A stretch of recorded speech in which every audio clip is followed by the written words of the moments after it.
Father, give us eyes to see, ears to hear, and hearts that are prepared to be transformed by you. By the time we leave here tonight, let us not be unchanged, God, but let us be changed so that we're better prepared to go out and live as you would have us live and love as you would have us love. Help us be part of the solution this world needs and help us understand your word well. In your name we pray. Amen. Amen.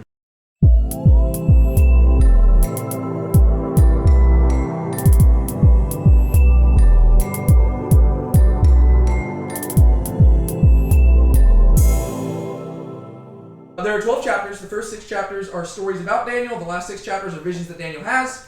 But then there's also this weirder structure because 6 of the chapters are in Aramaic, but it doesn't split up how you would expect it to split up. It's actually like chapters 2 through 7 that are Aramaic, and then chapters 1 and then 8 through 12 are back in Hebrew.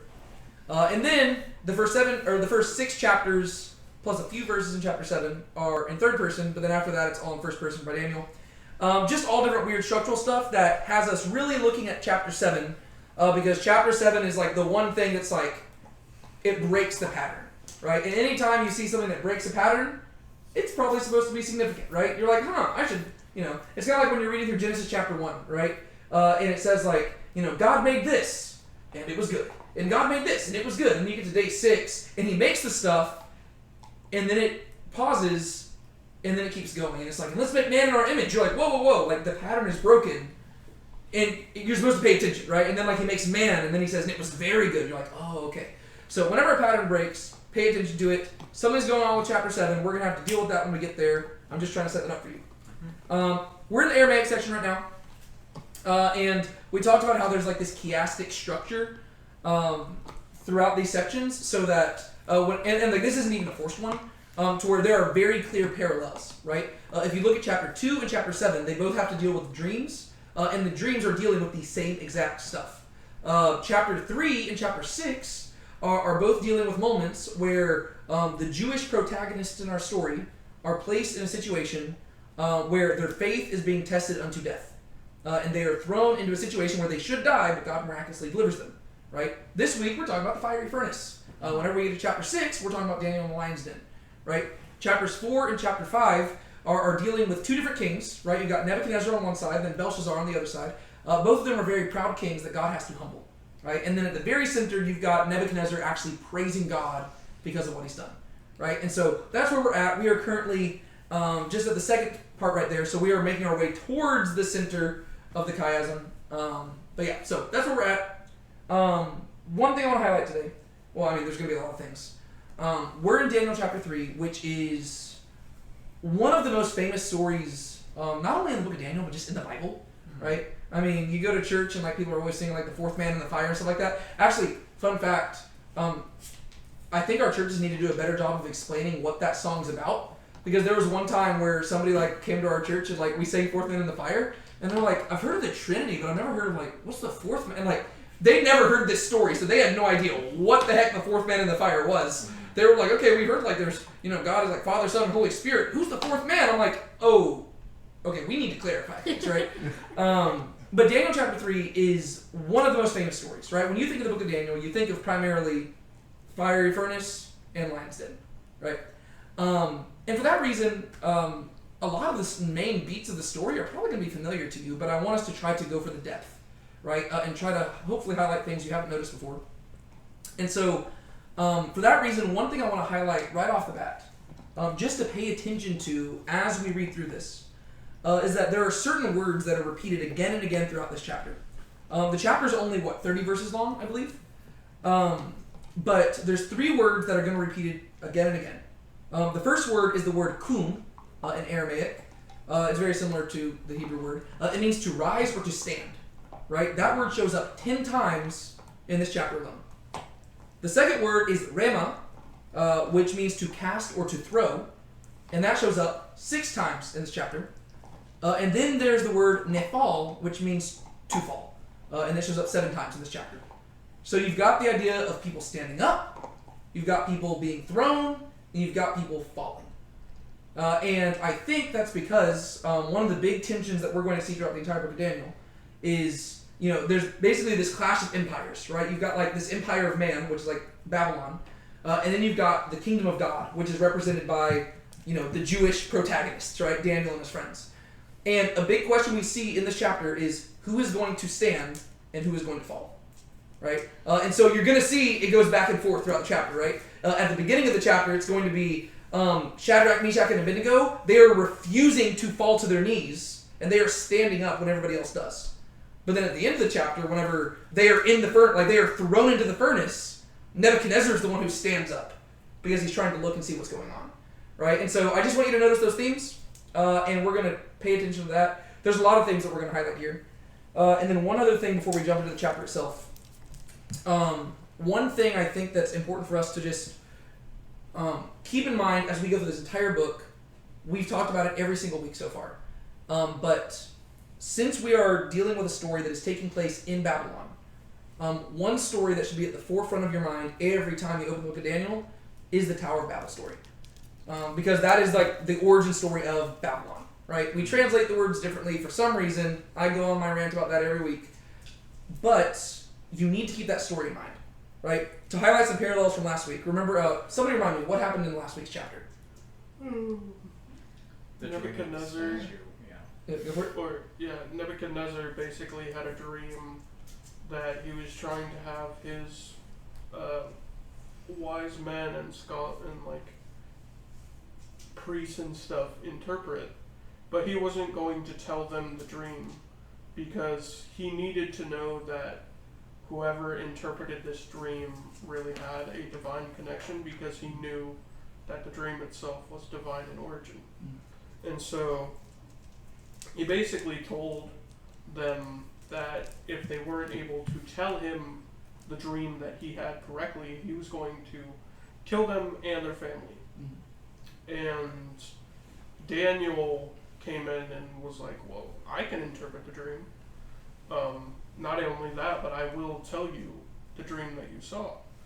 And so he ends up doing it. And the dream was that out of the ground had risen this statue that was comprised of 4 metals, basically degrading in quality from head to toe. But as far as their monetary value goes, it was degrading, but it was getting better, stronger. Yeah. Except for the feet, which was a little bit of an oddity because it was comprised of both iron and clay, and the two weren't mixing together, and the iron was strong, but the clay was kind of fragile and brittle, and we talked about what that signified. And what happens at the end of the dream? Well, basically, a rock, which represents the kingdom of God, shatters the statue from the feet, and the entire thing just breaks. And then what happens to the rock? It grows into a mountain. Grows into a mountain, which we didn't even really linger on that. So last week was a long chapter, so there's a lot we didn't really talk about. But typically rocks don't grow into mountains like that. But the idea is that you've got this rock that is able to destroy the entire human empire system, world empire that's been being established over generations, and then this small rock actually successfully accomplishes what the statue was trying to accomplish, right? The statue is rising high and trying to cover everything, but then you've got this tiny rock cut by the hand of God that actually grows and covers the whole earth, right? So Daniel was able to actually successfully interpret that. The main reason I wanted to recap that is because I want to just highlight, again, parallels between that and the Tower of Babel story, because we're going to see, again, parallels between the Tower of Babel story and this chapter as well. I think it's very intentional, right? So, Tower of Babel story. There are people in Babel, right? And they build a tower to the heavens, right? Daniel chapter 2 opens up with these people in Babylon, the sages of Babylon, and they are trying to metaphorically build a tower to heaven because they are trying to access the knowledge of the gods. But the Babylonian sages are incapable of doing it, right? In the same way, whenever the people were building the Tower of Babel, it was a futile effort leading to confusion. And for the Babylonian sages, it was a futile effort leading to confusion, right? They could not produce the information that the king was desiring. In Genesis 11, Tower of Babel, God comes down to inspect their work, right? Remember, after all their work going up, God has to come down. Daniel chapter 2, it is God who comes down to reveal the actual interpretation to Daniel, right? And remember, Daniel even says, God dwells in the highest heavens, right? So it's they even ask, a person on earth can't do this. And Daniel says, well, what if God sent the message down, right? And so you saw that imagery of God coming down from the heavens, right? Tower of Babel, the tower represents pride. Daniel chapter 2, you've got this statue that represents pride and human empires, right? Same thing. And then Genesis 11 culminates with the nations being scattered and the tower being abandoned, right? It's just like relegated to dust. Daniel chapter 2 ends with the statue being totally destroyed and relegated to dust, right? And it's not the nations just being scattered, it's the nations being destroyed, right? And so both stories are telling the same story. It's a story of human pride pursuing like power and empire and all this stuff, and then ultimately God comes down and he decides to do things differently, right? We're going to bring up Deuteronomy 32 later today. But in Deuteronomy 32, we read that the Tower of Babel story is actually the origin of Israel, right? The nations are scattered, and then God reaches out to Abraham and says, I'm going to make a mighty nation of you. Daniel chapter 2, what happens? The stone shatters the statue, and then the kingdom of God grows from it, right? And so you've got these parallels there, and now I'm going to also challenge you, in addition to pointing out, like, paying attention to the words, look for the Tower of Babel comparisons throughout this story as well. All right? That being said, Sean, take it away. Verses 1 through 7. All right. Nebuchadnezzar the king made an image of gold, the height of which was 60 cubits, and its width 6 cubits. He set it up on the plain of Dura in the province of Babylon. Then Nebuchadnezzar the king sent word to assemble the satraps, the prefects and the governors, the counselors, the treasurers, the judges, the magistrates, and all the rulers of the provinces, to come to the dedication of the image that Nebuchadnezzar the king had set up. Then the satraps, the prefects and the governors, the counselors, the treasurers, the judges, the magistrates, and all the rulers of the provinces were assembled for the dedication of the image that Nebuchadnezzar the king had set up. And they were standing before the image that Nebuchadnezzar had set up. Then the herald loudly called out, To you it is said, O peoples, nations, and men of every tongue, that at the time you hear the sound of the horn, flute, lyre, trigon, psaltery, bagpipe, and all kinds of music, you are to fall down and worship the golden image that Nebuchadnezzar the king has set up. But whoever does not fall down and worship shall immediately be cast into the midst of a furnace of blazing fire. Therefore at that time, when all the peoples heard the sound of the horn, flute, lyre, trigon, psaltery, bagpipe, and all kinds of music, all the peoples, nations, and men of every tongue fell down and worshipped the golden image that Nebuchadnezzar the king had set up. All right. So, right off the bat, summarize what happens.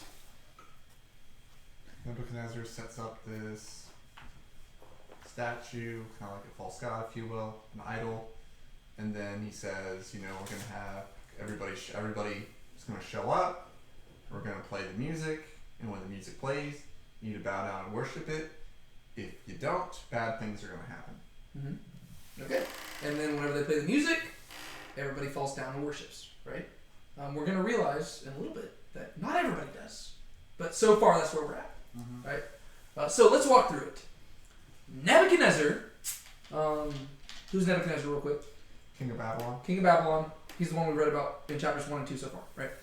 Nebuchadnezzar the king made an image of gold, the height of which was 60 cubits, and its width with 6 cubits. Let's start with that. How tall is 60 cubits?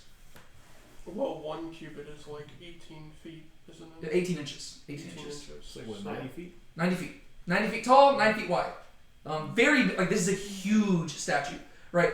If you're ever wanting just like a quick conversion thing, a cubit is supposed to be like the length from your elbow to your finger. Obviously, that's like not like that's not like Yuppie. No, that's not gonna be the same for everybody, right? But in the ancient times, that's what a cubit was. It was elbow to finger, and the average, I guess, is 18 inches, so it's about 1.5 feet. But yeah, so he makes this huge image of gold. Oftentimes, when you see artistic depictions of it, for some reason they always make the statue of Nebuchadnezzar himself. There's nothing in the text which says it was, and I would actually argue that it probably wasn't. More than likely, what is it a statue of? One of the gods. Yeah, it's probably a statue of a god, right? And so I don't know. That's always weird to me.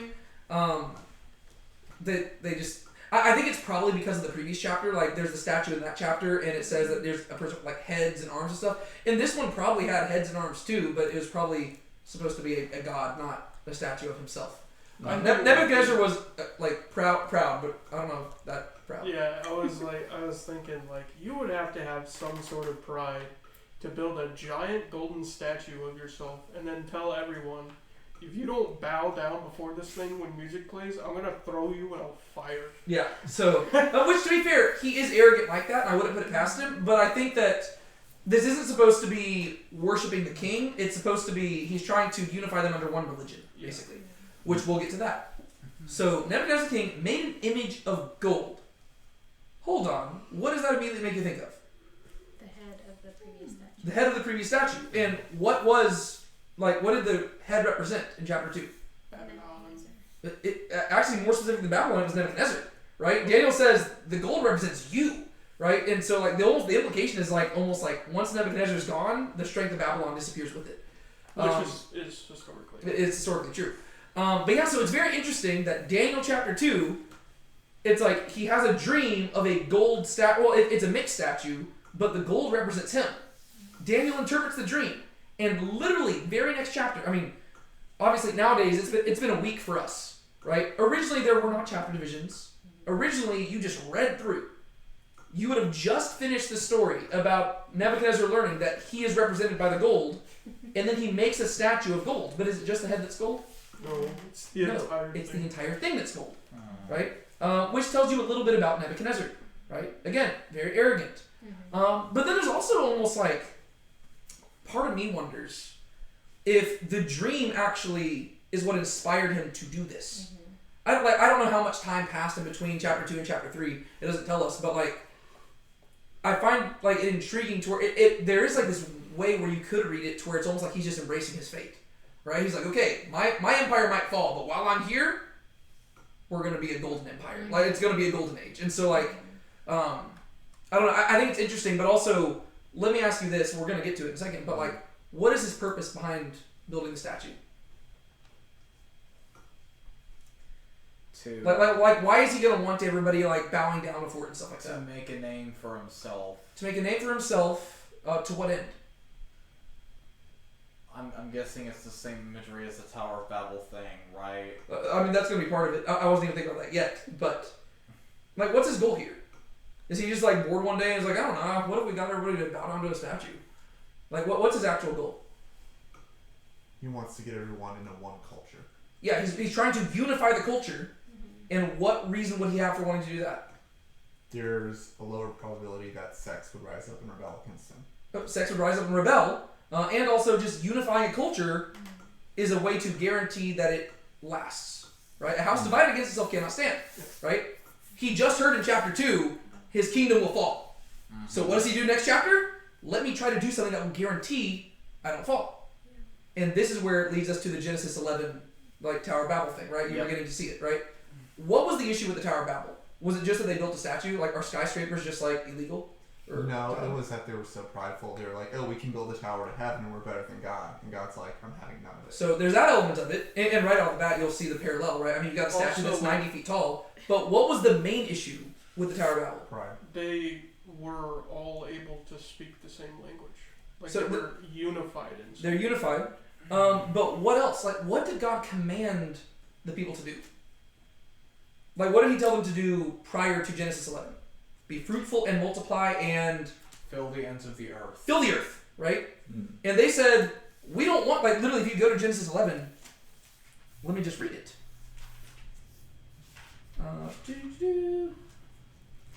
Genesis 11. Now the whole earth, also pay attention to the language here. Now the whole earth had the same language and the same words, and it happened that as they journeyed east, they found a plain in the land of Shinar, and they settled there. And they said to one another, come, let us make bricks and burn them thoroughly. Come, let us build for ourselves a city and a tower whose top will reach into heaven, and let us make for ourselves a name, lest we be scattered over the face of the whole earth. Yep. Right? So their whole thing is, let's make a name for ourselves so that we can be unified, lest we be scattered.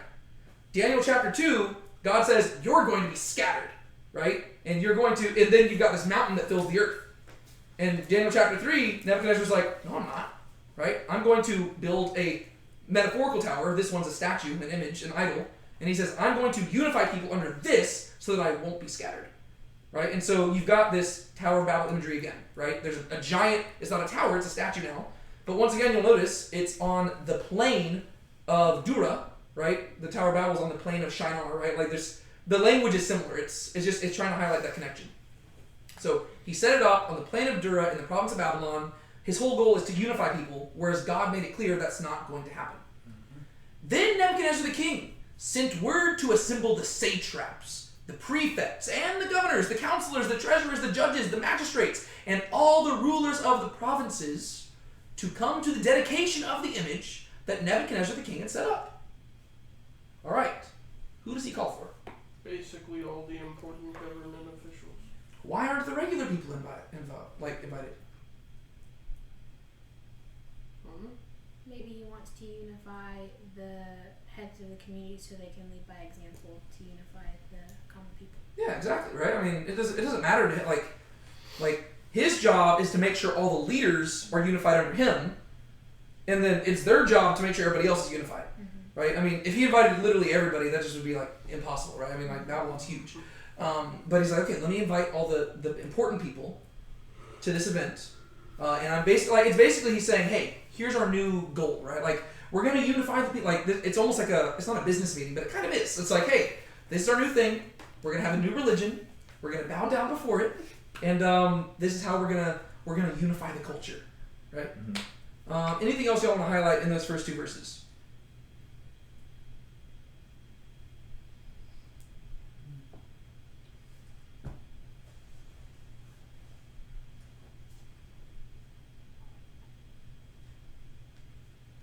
All right. So just to continue with this, then, if we're reading this in light of the Tower of Babel story, you've got Nebuchadnezzar, who is like, I guess you can compare him to, if you're in Genesis, Nimrod, right? Nimrod is this character who's like, he's attributed as like the person who is responsible for the Tower of Babel. I don't think the text of Genesis directly says that. I think that's like from like an external Jewish source. Yeah. But it associates Nimrod with being like the one who like set in motion the Tower of Babel stuff, right? So Nebuchadnezzar is the new Nimrod, right?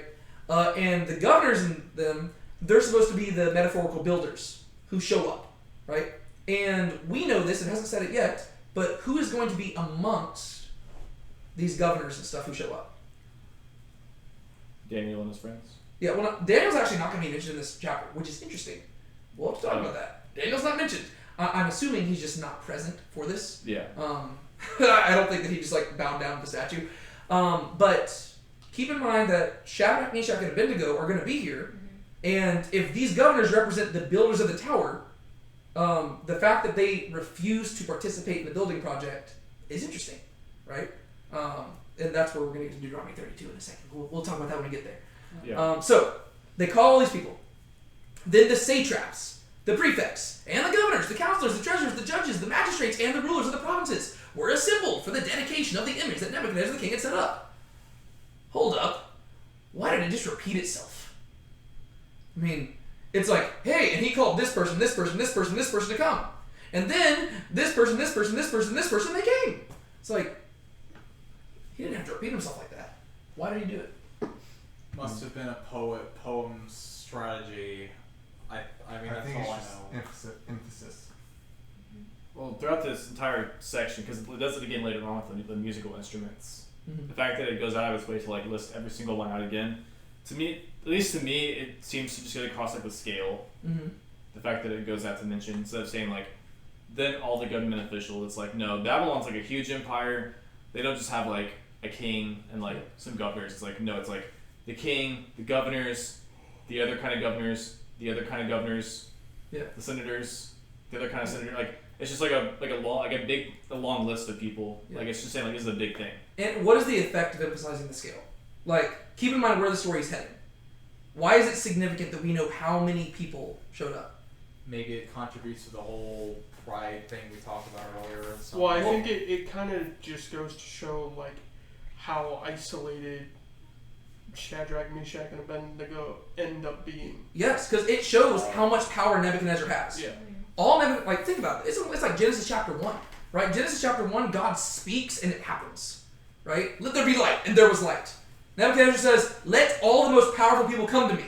And all the most powerful people came to him. It's like he speaks and everybody listens. And then you're going to have these three guys who say, we're not listening. And it's like, and immediately like the stakes are going to be raised based like, if you compare this to like chapter 1 where they were just like talking about diet stuff. It's like, well, no, this is a lot more severe. And so everybody shows up, and you'll notice that the word stand has already shown up here, but can anybody guess where it shows up? Like, it's translated differently here, but it shows up in verse 2 and verse 3. We translate it differently, but you might be able to guess where it shows up. Wait, say it. The word stand, like the Hebrew word, like the Aramaic word kum, it shows up in here. It's in verse 2 and verse 3, but where is it at, you think? We translate it differently, but it's the same word that's going to show up later. Is it where it says that he's set up? Yes, yeah. So it literally is like Nebuchadnezzar had caused the image to stand, right? He had caused it to rise, right? So on one hand, you've got Nebuchadnezzar who is causing this image to stand up, right? And then keep in mind that while everybody kneels before this image, it's going to be Shadrach, Meshach, and Abednego who are standing. So it's almost like a battle between the Tower of Babel over here and these other three people who refuse to bow down to the Tower of Babel, right? It's like they're two opposing towers, which is kind of just like, the imagery's kind of cool. Oh, I see. So all of them show up. They assembled for the dedication of the image that Nebuchadnezzar the king had set up, and they were standing before the image that Nebuchadnezzar had set up. So they were standing before the image that Nebuchadnezzar had caused to stand. Right? So everybody's standing right now. Right? We'll have to see how that stays. Then the herald loudly called out. I imagine he had to probably yell pretty loud. There's a lot of people there. To you it is said, O peoples, nations, and men of every tongue. You'll notice it highlights men of every tongue. It's which, true. Calls back to Genesis 11, right? Where people's, yeah. Whenever I read this, I just makes me think of friends, Roman countrymen, lend me your ears. To you it is said, O peoples, nations, and men of every tongue, that at the time you hear the sound of the horn, flute, lyre, trigon, psaltery, bagpipe, and all kinds of music, you are to fall down and worship the golden image that Nebuchadnezzar the king has caused to stand. All right? So what do they say?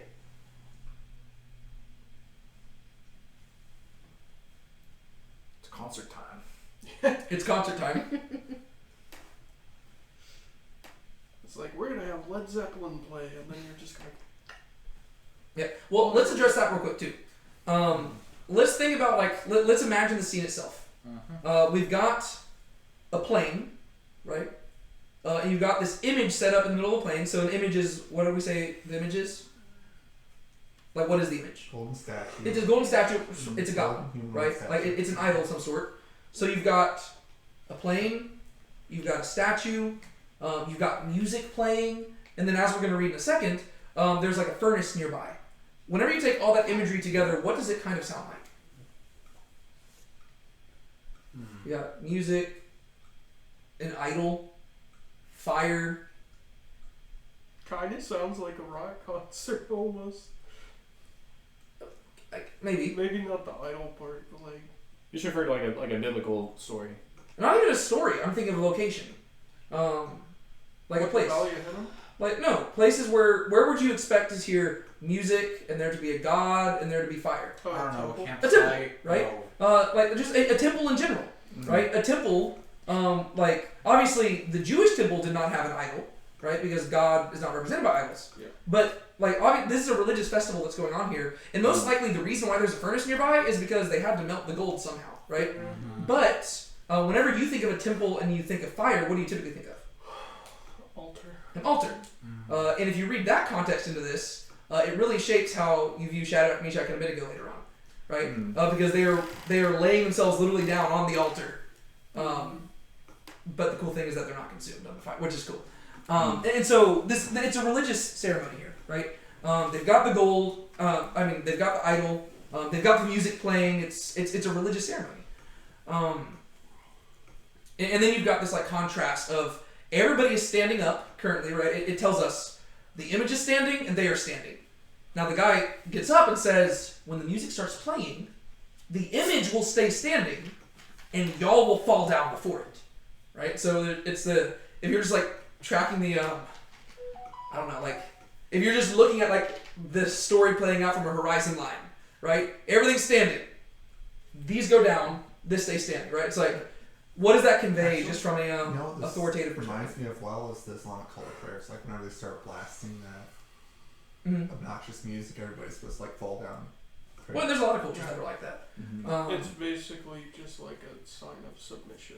It's a sign of submission. I mean, that's what Islam literally means, right? It means to submit.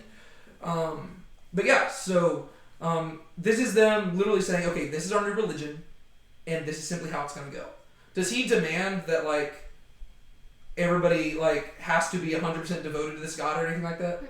No. What is all he requires? Submission. Just bow down and worship at this When you hear the music, this is what you do. It's literally like a Pavlovian training. It's just like the Pledge of Allegiance, but different. Yeah. Yes, kind of. It's like when this thing happens, you respond, right? When X happens, you do Y, right? He does not say you don't have to give him your devotion. All you have to do is listen, right? And in listening, you're giving your devotion to Nebuchadnezzar, right? That's really the main goal, right? So when you hear all these instruments, it stays standing. You bow down before it. It emphasizes the golden image that Nebuchadnezzar the king has set up. So this is tied to Nebuchadnezzar.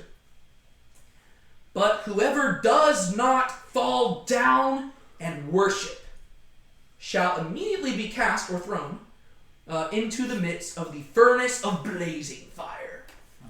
Once again, they probably had a furnace nearby because they had to make the statue somehow. And so, what do they do to ensure that people listen? Threaten them. Seems like a favorite of Nebuchadnezzar. Yes. Oh yeah, because he did that in chapter 2 as well, didn't he? But what's the irony of this? Like, do you see an irony? Like, we know where the story's heading. What is the irony of Nebuchadnezzar having this command be given?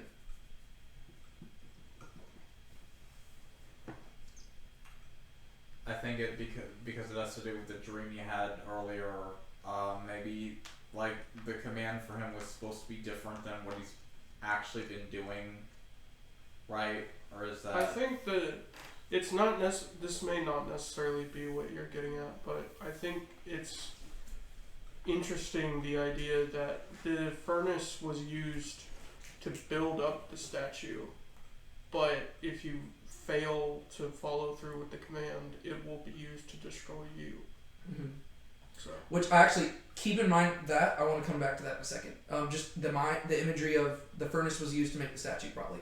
What I was trying to highlight is how, and this is going to be consistent with what we read later on in Daniel. Nebuchadnezzar's pride is his own undoing. Yep. The thing, like, what he's doing here, like, he's trying to be very impressive and enforce himself upon people. But in doing so, he's giving God an opportunity to one-up him, right? He says, if you don't listen, I will throw you in the furnace and you will die. And God's like, really? Okay. And what we'll see is that these words that Nebuchadnezzar commands his herald to proclaim, they're going to bite him in the butt consistently, right? Because, like, it looks very impressive, but ultimately, it's not a good way of governing things. Because now what he's done, by giving this command, he's giving people the opportunity to defy him. That's what Shadrach, Meshach, and Abednego are going to do. And then he's also giving people the opportunity to use his commands for their own personal agendas, right? There's going to be some people who come along and they say, hey, those people aren't bowing down.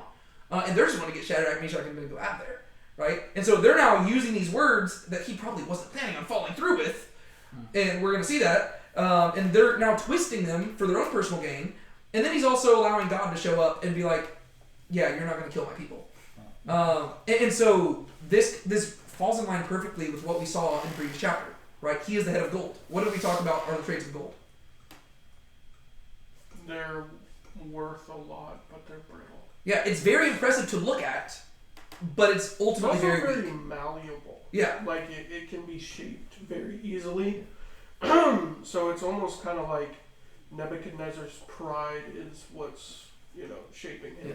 Well, like the irony here is that, like gold, he's very impressive to look at, but ultimately he's very weak. Right? So he looks like it's pretty impressive whenever you've got this guy making this huge statue, and he's like, if you don't bow for it, I'm going to kill you. But then it's going to be very easy for God to humble him, because all he has to do is let somebody be thrown in the furnace, and the people don't die.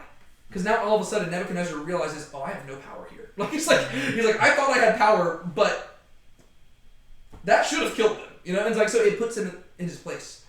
Other thing to highlight, because Nick brought it up, I know we're going through this slowly. You know what, if we don't even finish the chapter, I'm fine with that. But we're going to try to get through it. It's only like 30 verses. But Nick pointed out that like if this furnace was used to melt the fire down, again, you have that contrast between the statue and then the three friends who are going to be thrown into the fire, right?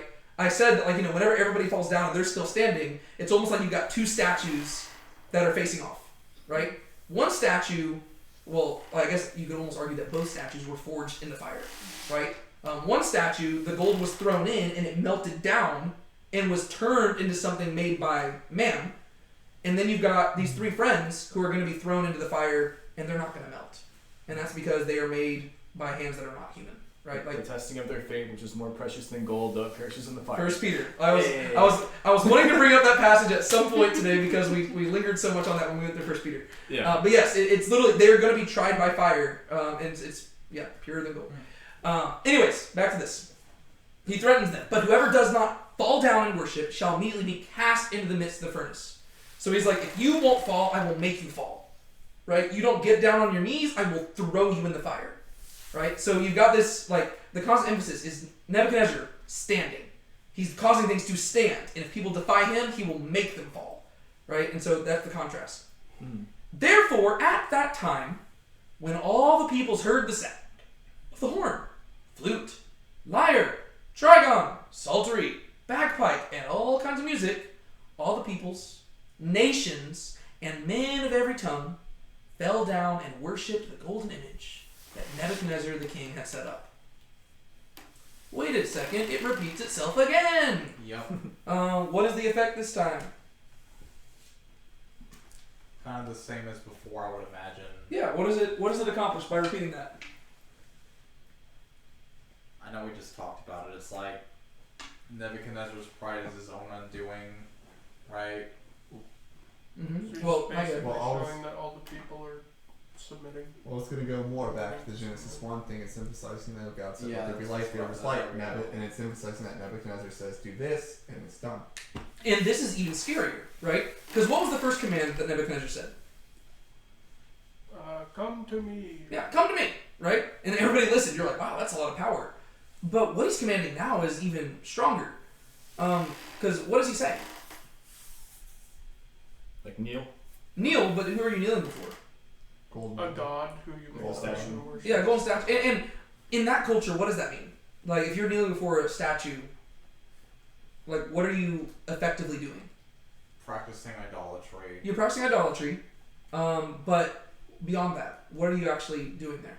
We are like submitting to that god. You not only to that god, but you're just forfeiting your previous culture. Keep in mind that a lot of the people that he's calling to him are in the same situation as Daniel and his friends, Yeah. right? They are people who were probably taken from foreign nations. But that's why it says the men, like nations, men of every tongue. Like it's literally Nebuchadnezzar is trying to do a reverse battle, right? He is bringing people who have been scattered. He's bringing them together, but he's not unifying them under the true God. He's trying to unify them under another God, Yeah. right? And so not only are they obeying him when he commands them to come, they are forfeiting their cultures and submitting to his culture, and they are joining his religion, and they are just rejecting everything else to become part of this one system. And hopefully you'll see where there's going to be easy application from this. It's Right. kind of like how we discussed last week about how each empire that follows after Babylon, like it's less and less strict with how they try to get cultures to assimilate to the point where at the end of it, the Romans aren't even trying to force other cultures to assimilate with theirs. They're just brute forcing their way Yeah. into keeping them in line. Yeah, whereas Nebuchadnezzar here, he's literally doing the same thing that happened at Babel. He's like, hey guys, let's make a name for ourselves, and let's unify ourselves with this one religion and this one culture. Because keep in mind, the Tower of Babel was not just a skyscraper. It was most likely like, it was a tower to reach the heavens. It was like a temple, right? Most likely like a ziggurat. And so He's literally doing the same thing. He's like, let's create one world religion. Everybody does the same thing, and it's all my kingdom. And everybody else is doing it, right? Every single other person says, okay, we will help you build the metaphorical tower. Which leads us to the climactic moment. Let's just read verses 8 through 12 first. Okay. For this reason, at that time, certain Chaldeans came near and brought charges against the Jews. They answered and said to Nebuchadnezzar the king, O king, live forever. You, O king, have made a decree that every man who hears the sound of the horn, flute, lyre, trigon, psaltery, and bagpipe, and all kinds of music, is to fall down and worship the golden image. But whoever does not fall down and worship shall be cast into the midst of a furnace of blazing fire. There are certain Jews whom you have appointed over the administration of the province of Babylon, namely Shadrach, Meshach, and Abednego. These men, O king, do not pay attention to you. They do not serve your gods and do not worship the golden image which you have set up. God, snitches. I love how this story is told, right? Because who is the focal point of the story? It's Nebuchadnezzar. It's Nebuchadnezzar, right? Mm-hmm. Typically, you would expect it to say, you would think everybody fell down, but not Shadrach, Meshach, and Abednego. It doesn't say that. This all happens, and we don't even read about it. And then it cuts to people showing up to Nebuchadnezzar and being like, hey, there's these 3 guys who aren't doing it. What does that tell us about the author's goal here? It's to show the change in Nebuchadnezzar. Yeah, the emphasis is not just on the guys. It's about how their faithfulness affects this Gentile king. Keep in mind, what language is this written in? Aramaic. It's written in Aramaic. It's not written in the language of the Jewish people. It's written in the language of the Babylonians. Yeah. Right? So the message it goes beyond just the Jewish people. Right? We're seeing how God is using his own people, even in exile, to affect the pagans. Right? Which, just keep that in mind. Because that's going to be consistent throughout this chapter. So, summarize, what happens here?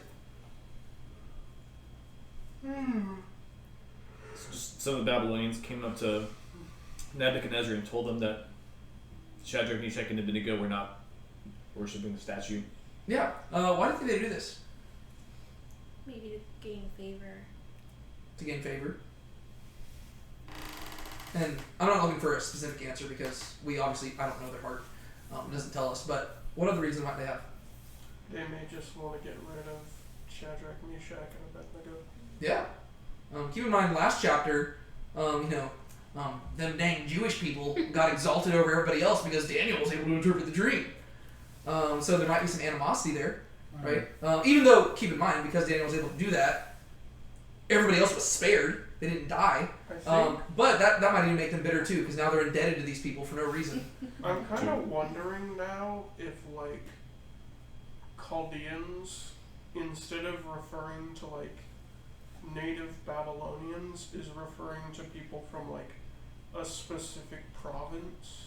Yeah, I'm thinking in this context, it 'Cause probably is a little we bit talked more. about last week how Chaldeans was kind of mentioned as a term among the different Mhm.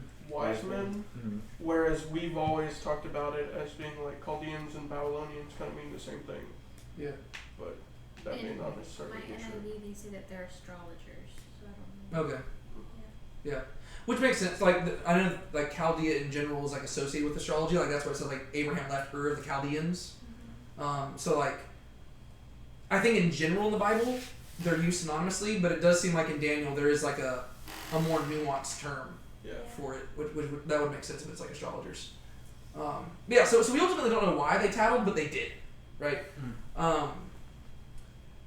And ultimately, this is going to place Shadrach, Meshach, and Abednego in a very difficult situation, right? Because there are 2 different types, just in general, what Shadrach, Meshach, and Abednego have experienced so far is not what we could call persecution, right? So far, they've just been tested, right? I think a lot of Christians would call it persecution. It's they're trying to, no, they've just been tested so far, right? But so far, they just had to quietly resist. But because these people tattled on them, they're going to be brought before Nebuchadnezzar. And this is where the real that's going to be the true test that does lead to persecution, right? Whereas oftentimes Christians in our culture nowadays, we define everything as persecution. It's oh no, people didn't like the most recent Christian movie. It's movie sucked. And then same stuff with I don't know, just everything's Christians have a persecution complex nowadays, which is it's a problem. Whereas whenever real persecution shows up, like we need to know what real persecution is so that we're ready for it if it happens. Whereas if we call everything persecution, we're just gonna turn away from Christ the moment things actually get hard. And so it's like we need to realize what it actually is, and these guys are about to go through it. Yeah. So for this reason, at that time, the certain Chaldeans came near and brought charges against the Jews. They answered and said to Nebuchadnezzar the king. I like that it says they answered. Why do you think it says they answered? I don't know what the word actually is, but like I guess in the same way we can use the word like I answer to someone, like they submit to him. Oh, I guess it could be like that. Like to me, I was almost interpreting it as if like it's almost like they're treating this like it was a continuous conversation. Like Nebuchadnezzar gave this command, and they answered and said, "Those guys aren't doing it." Like it's like to me, maybe I'm reading too much into it. It's almost like there's a sense of humor here, as if like they just unnecessarily involved themselves into a conversation that they weren't even part of. Like Nebuchadnezzar's like, "Go do this," and they answered and said, "They're not doing it," and it's like, I wasn't talking to y'all. You know what I mean? Like that's it could be that, but that might just maybe like reading like an English thing onto the Aramaic. I don't know.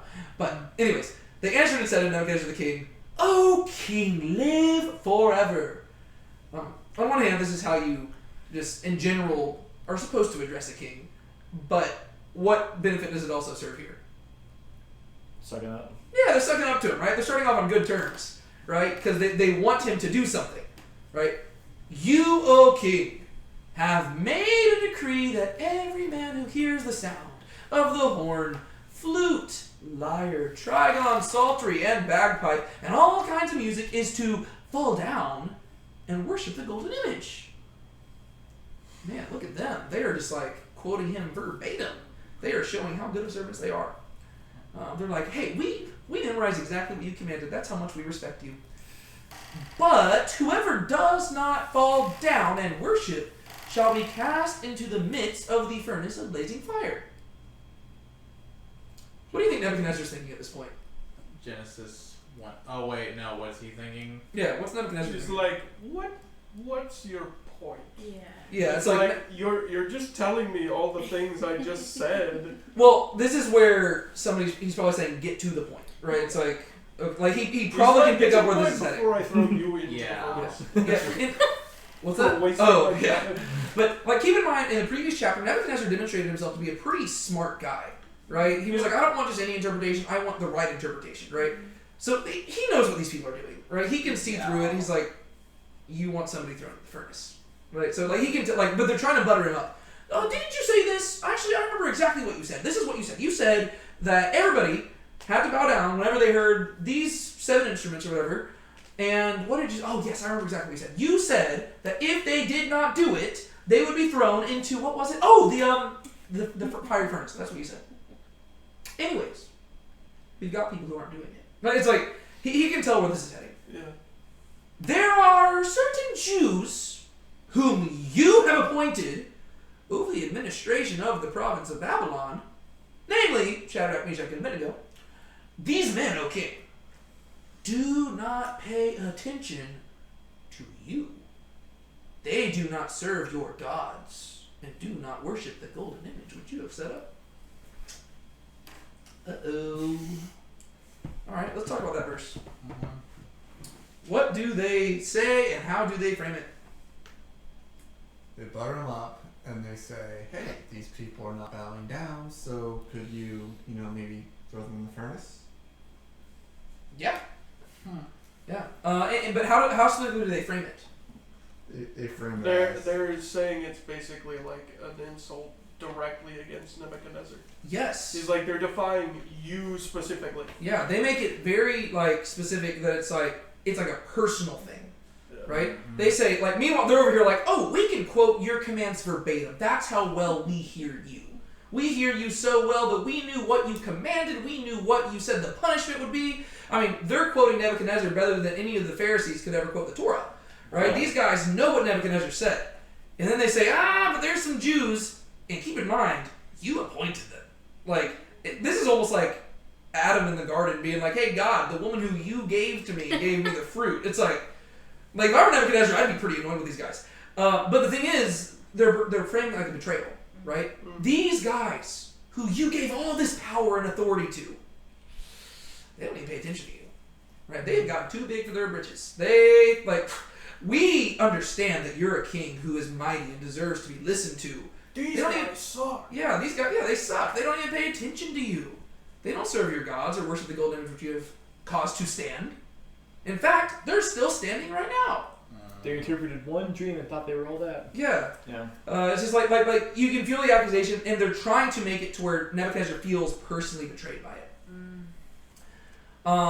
So real quick before we go, before we move on, we got to talk about the act of resistance itself, right? Like the passage doesn't actually detail the moment; it just details the aftermath. But what did we learn here? What did Shadrach, Meshach, and Abednego do? They said, no, we're not going to do that. Yes. We don't want to. Yeah, they refused to bow. Why? I mean, go back to chapter 1. They're not going to serve an idol. Yeah, but why do they draw the line there, right? I mean, back in chapter 1, they were willing to compromise on a lot of stuff, right? I mean, they're like, yeah, sure, we'll speak your language, we'll read your books, we'll do this. Why? I mean, think about it. God knows the heart, right? I mean, come on. They can bow down before the statue, and, as long as they're like, hey, God, by the way, we don't mean it, why can't they just bow There's down? an example of that in Kings, right? Where Oh, you're talking about the guy who the guy went to the Jordan River? Yeah, where Jordan River washed himself clean, and then his hands were like a baby skin. Then he goes back and he goes to Elisha and says, "Forgive me when I bow down to dig on with my master." Yeah, he's like, yeah, I gotta go to my slaves, like my master's, temple, and I gotta bow down. But I won't mean it, right? I just want give me some dirt from Israel so that I can, worship God on His holy ground. So why can't they just do that, right? I mean, God knows the heart, right? Why can't they just bow down before the statue and say, God, I don't mean it. God, I don't mean it. Why do they have to draw the line in the sand here? And I'm just going to say that the Bible does affirm that they made the right choice because God's going to preserve them through the fire, right? So they made the right choice, but why? And I honestly thought, because we were talking about that God knows the heart, wouldn't that make it more necessary for them not to bow down instead of the other way around, is what I'm thinking? Well, I don't know. I mean, if you think about it, right? I mean, they know, all they're doing is just submitting and they're just keeping the peace, right? I mean, this statue, it's nothing. It's just a golden statue, right? Why not bow down before and just be like, hey, God, I know this statue ain't nothing. What's the problem? Is it kind of like how we talked about in chapter 1 where they want to show that they're following their God rather than it's like, you know my heart, God, but let me show it to others that I love you and you are my God? Yeah, well, that's a big purpose behind it, right? Mm-hmm. So whenever we think of our responsibility as followers of God, well, honestly, I think a lot of times we don't even think about our responsibility. Oftentimes, we reduce our relationship to God into a him and me relationship, right? Mm-hmm. We think, oh yeah, as long as I'm going to heaven, I'm good to go. We're very selfish about it. Yeah. That's not what they're concerned about, Right. right? What is the why does Israel exist? To be a light to the nations. To be a light to the nations, what were you going to say, Sean? To be holy. To be holy, right? They exist to be set apart. And how do you demonstrate your loyalty to the one God of Israel? By not worshiping any other God or even giving the appearance of doing it. Yeah. Especially in the context of why they're in exile in the first place. Yeah. It's we've bowed down before idols before. Yeah, that and also thinking basically what you're saying is it's on a more communal level too. It's not just about them three. It's also if they are, especially if it's in the presence of other Jewish people, or just if they know about it, they're basically showing that it's okay to do that. Yeah. And so it's going to affect their community as well. Yeah. Yeah. Well, They're it's showing that they can do that. It's a form of compromise that actually would betray the heart of why they exist. Yes. Right? Their purpose is being a light to the nations and to point people to the God of Israel. And so, sure, hypothetically, they could get down on their knees and say, God, we know this is just a statue. But they would actually be failing to perform the duty that God gave them. Yep. And so, the sin would almost not be idolatry, but neglect, right? Because they're failing to be faithful. And this is where I wanted to bring up Deuteronomy 32, favorite chapter in the Bible. All right. And it's a passage that we quote a lot. Deuteronomy 32, verse 8. When the Most High gave the nations their inheritance, when He separated the sons of man, He set the boundaries of the peoples according to the number of the sons of God. Right? So it says, whenever God separated the peoples, what moment was it talking about? Babel, right? So at the Tower of Babel incident, when God separated the peoples, it says he numbered them according to the sons of God. There's people who interpret this differently. It seems like the most straightforward interpretation is that basically God appointed different, lowercase e Elohim, like little g gods, to rule over the different nations, right? That's what it's like the birth of paganism, right? And he says, okay, you're going to go here, you're going to go here, you're going to go here. But then it says, for Yahweh's portion is his people, and Jacob is the allotment of his inheritance, right? And so that's where Deuteronomy 32 is saying that the Tower of Babel story is the origin of Israel, right? Because God says, okay, I'm going to split up the nations, but he ultimately wants to bring everybody back to himself. So he says, I'm going to pick one nation through whom I will shine my light, and they will be a light shining in the darkness, and they will draw people back to me, right? So he says, sure, I will appoint different gods over the other nations, but I will be Israel's God. Because Yahweh, the God of Israel, he is the God of everything, but also the God of Israel in particular. And so if you think of that, it really makes this story richer, right? Because here you've got Nebuchadnezzar who is going about another building project, right? To where he is getting all the satraps and governors to participate in building this new Tower of Babel. And then you've got these three friends who say, I am not willing to build this tower. Why? Because I belong, my portion, I am Yahweh's portion, right? Y'all can all build that tower if you want, but we will not, right? Because we belong to Yahweh. And the reason, whenever he scattered us, he made us his. And therefore, I will not cross that line. And again, keep all this stuff in mind because it's going to be relevant when we talk about application at the very end. Okay, so they draw the line in the sand. They say, we will not do this. And it's out of just a responsibility. More than just idolatry, the issue is faithfulness and what they exist to be a light shining in the darkness and to point people to the God of Israel. And you can't do that if you're compromising and worshiping other things. Which again, application-wise, we need to keep that in mind. If there's anything that even gives the appearance of serving something other than Christ, we need to cut it out. Right? Okay, verse 13. Then Nebuchadnezzar, in rage and wrath, said to... Oh, sorry. You haven't read this yet, Sean. Read it for me. Oh, yeah. Yeah. No, I forgot. We only read the verse 12. Go for it. Read the paragraph. I was like, wait a second. I haven't heard Sean read this yet. It's fine. Then Nebuchadnezzar, in rage and wrath, said to bring Shadrach, Meshach, and Abednego. Then these men were brought before the king. Nebuchadnezzar answered and said to them, Is it true, Shadrach, Meshach, and Abednego, that you are not serving my gods and do not worship the golden image that I have set up? Now if you are ready, at the time you hear the sound of the horn, flute, lyre, trigon, psaltery, and bagpipe, and all kinds of music, then you shall fall down and worship the image that I have made. But if you do not worship, you will be immediately cast into the midst of a furnace of blazing fire. And what God is there who can save you out of my hands? They're like, funny you should ask. Yep. They're like, we'll show you. Okay, so this is interesting. He's like, please don't make me have to do this. Yeah, that's interesting, right? So how does he respond? He's like, please tell me that you guys aren't actually not worshiping the statue. Yeah, well, I really like you guys. Yeah. So there's that element, right, where it's like, I mean, keep in mind, of all the governors and stuff that he has, these are the ones who have proven themselves actually good at their jobs. So that's backfiring. But also beyond that, the fact that they're even in this situation to begin with is already his worst nightmare, right? The reason why he threatened death from the get-go was to force people to not defy him. And now people are defying him. Even if he threw them in the furnace at this point, it doesn't make him look good. Because it's at least planted the seed that defying him is a thing that you can do. Right? Yeah. It's in his best interest to just be like, hey, let's just keep this private. I've talked to you now. I will actually throw you in the fire. Just bow down. Right? He's trying to keep it on the DL. It's like, hey, let's just... I'm mad at you. Don't make me do it. Because it doesn't look good for him if anybody just it's actually even worse if somebody defies him and is willing to defy him unto death, right? Because that makes it look like he's a person worth defying unto death. And that's that's when your kingdom does crumble. That's why I'm saying his own words, if he didn't make the threat, he would not be in the situation he's in right now. But his pride is his undoing, right? he has established himself as the head, and therefore he's going to crumble. Yeah. So Nebuchadnezzar, in rage and wrath, said to Shadrach, Meshach, and Abednego, then these men were brought before the king. I don't need an answer to this now, but we have to wrestle with the question: why are they called by their Babylonian names, whereas Daniel's called by his Hebrew name?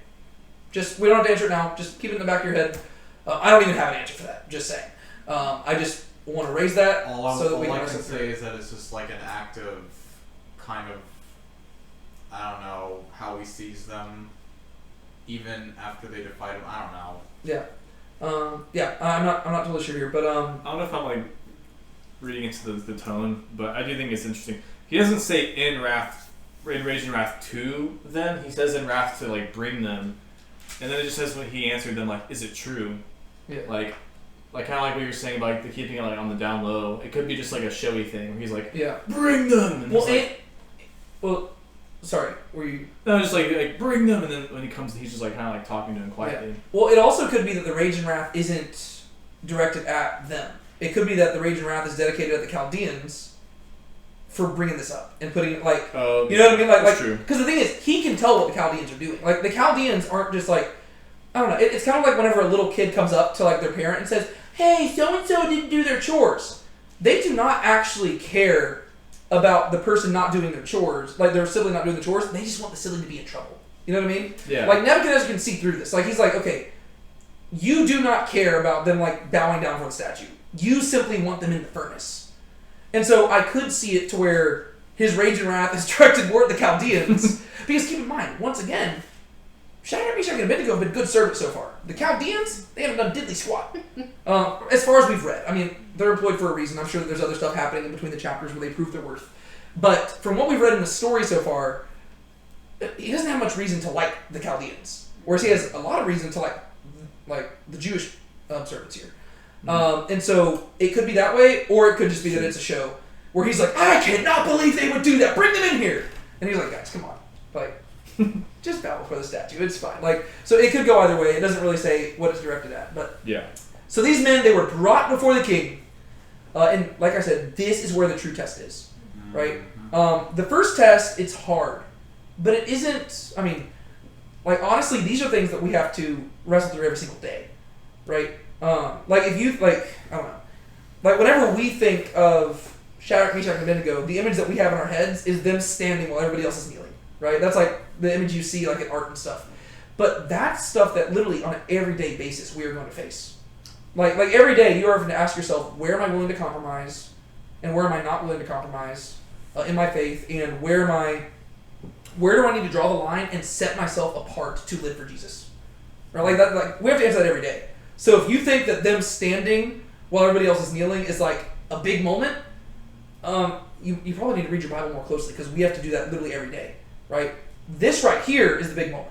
Right? I mean, to be fair, I guess it was a bigger moment because they knew what was at stake. Right? They knew that they could die for this. Yeah. And so that is elevated over what we face on a daily basis, especially over in America. But there are people who face that same stuff every single day. But the real challenge is this next part, right? Because so far what they've done is they've just done quiet resistance, right? And that's actually easier to do, right? But right here, they are being brought before the person who has the power to kill them. And now they're having to face him, and it's no longer them just like, you know, standing out in the middle of like the desert, not bowing for a statue. Now it's like they're standing face to face with the one who gave the command that they outright, like, first off, he's their boss. Second off, he's their king. Third off, he gave a command. And fourth off, they did not listen to the command. And now they're facing him, and they have to answer for it. This is where the true test comes, right?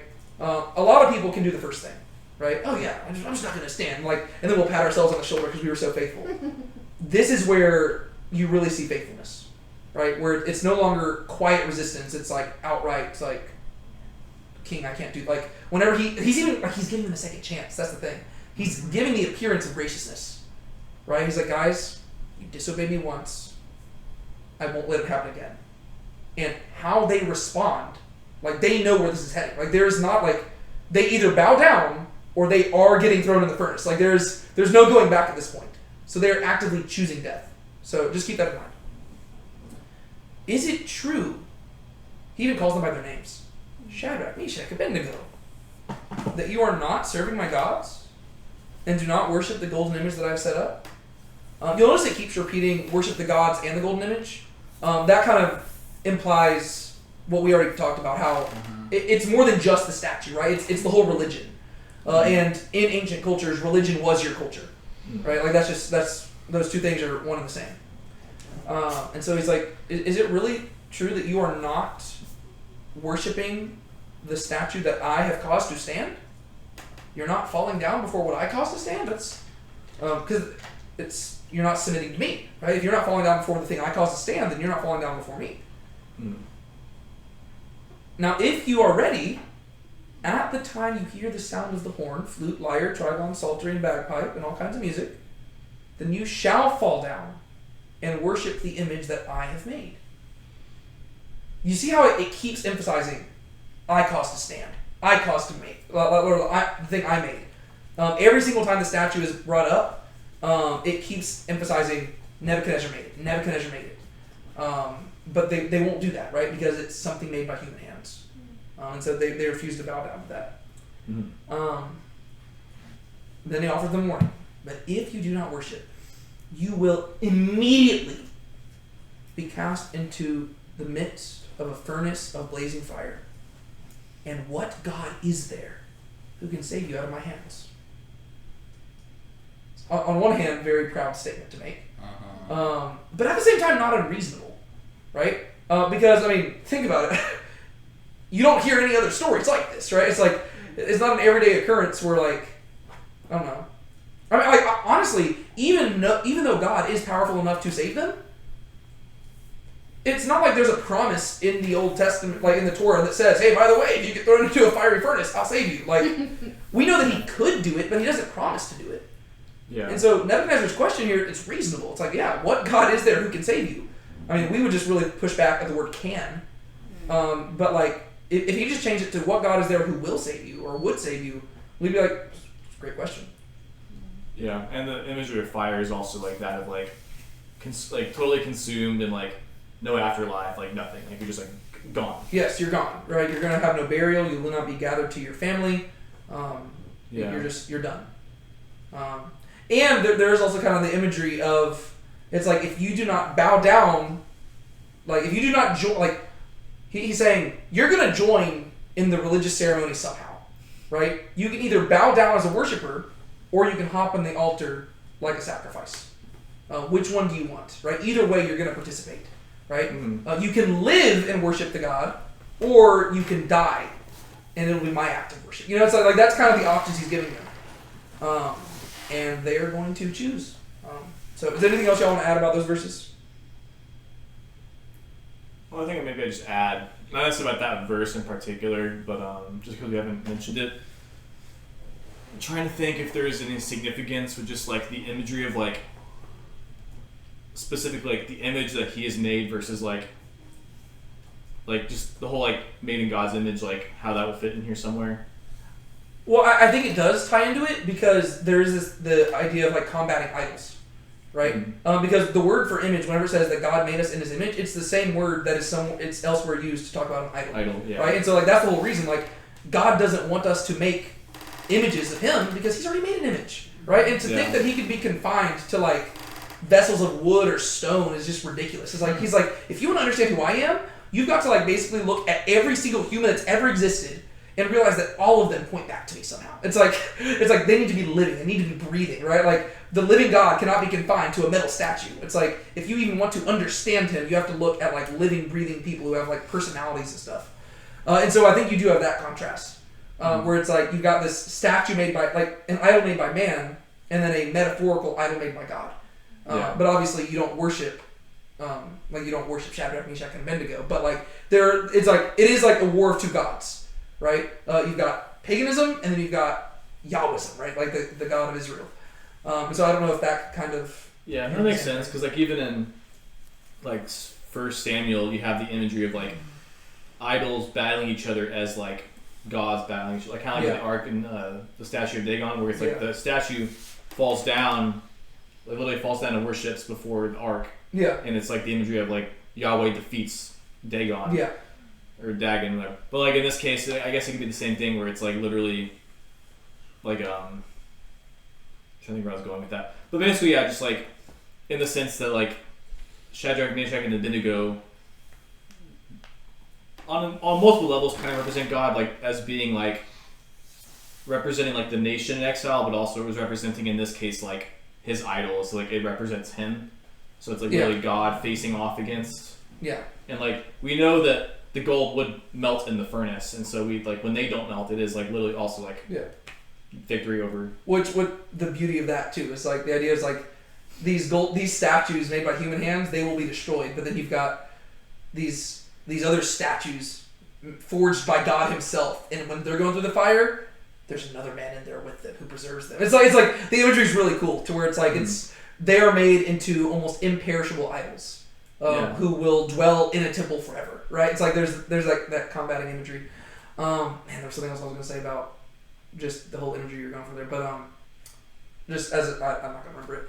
Other side point before we move on. Contrast this story with Daniel chapter 1, right? Both stories are stories about trying to figure out where the line of compromise is, right? Daniel chapter 1, it was a much simpler story in comparison, right?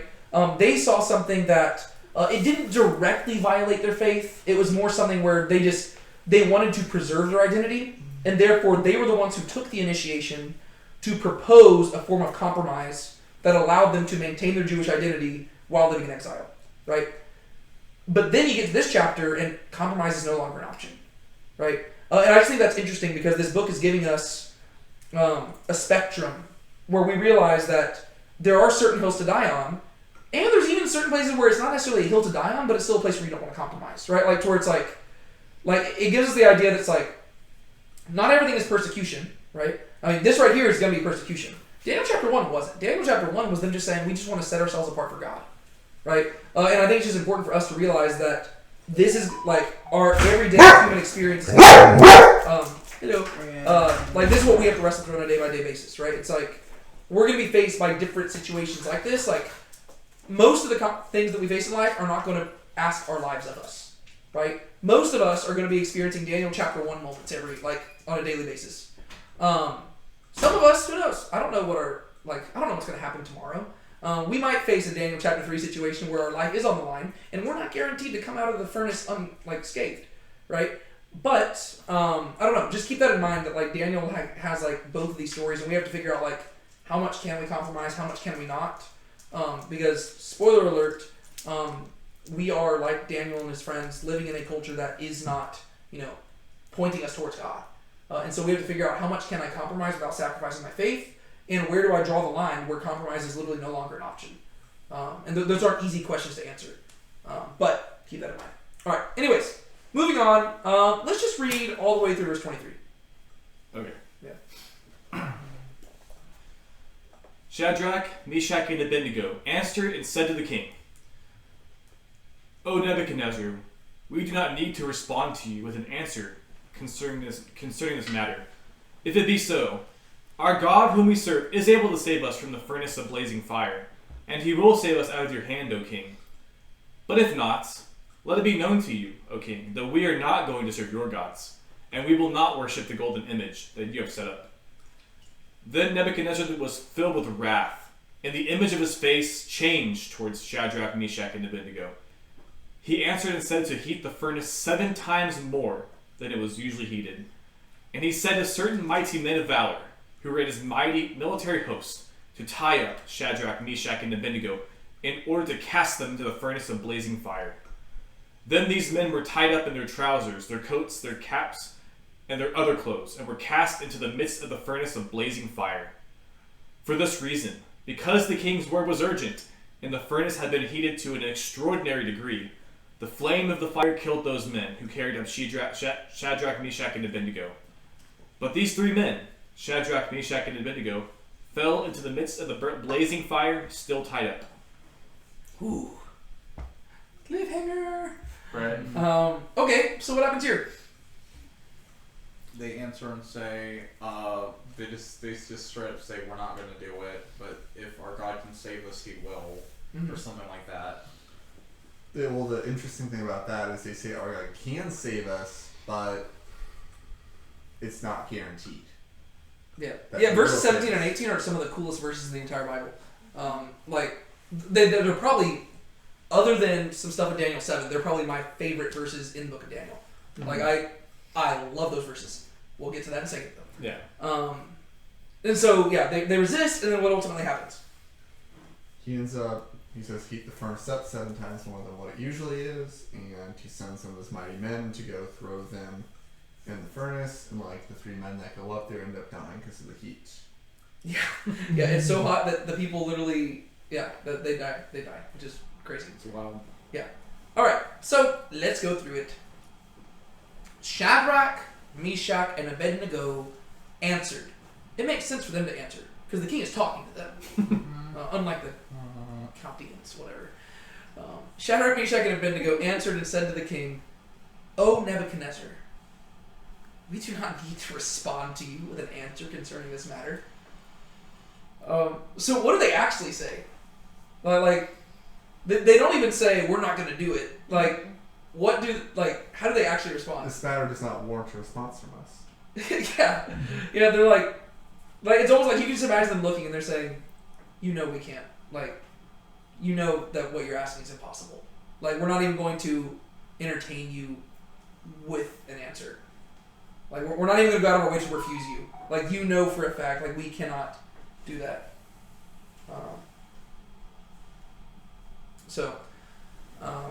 Yeah.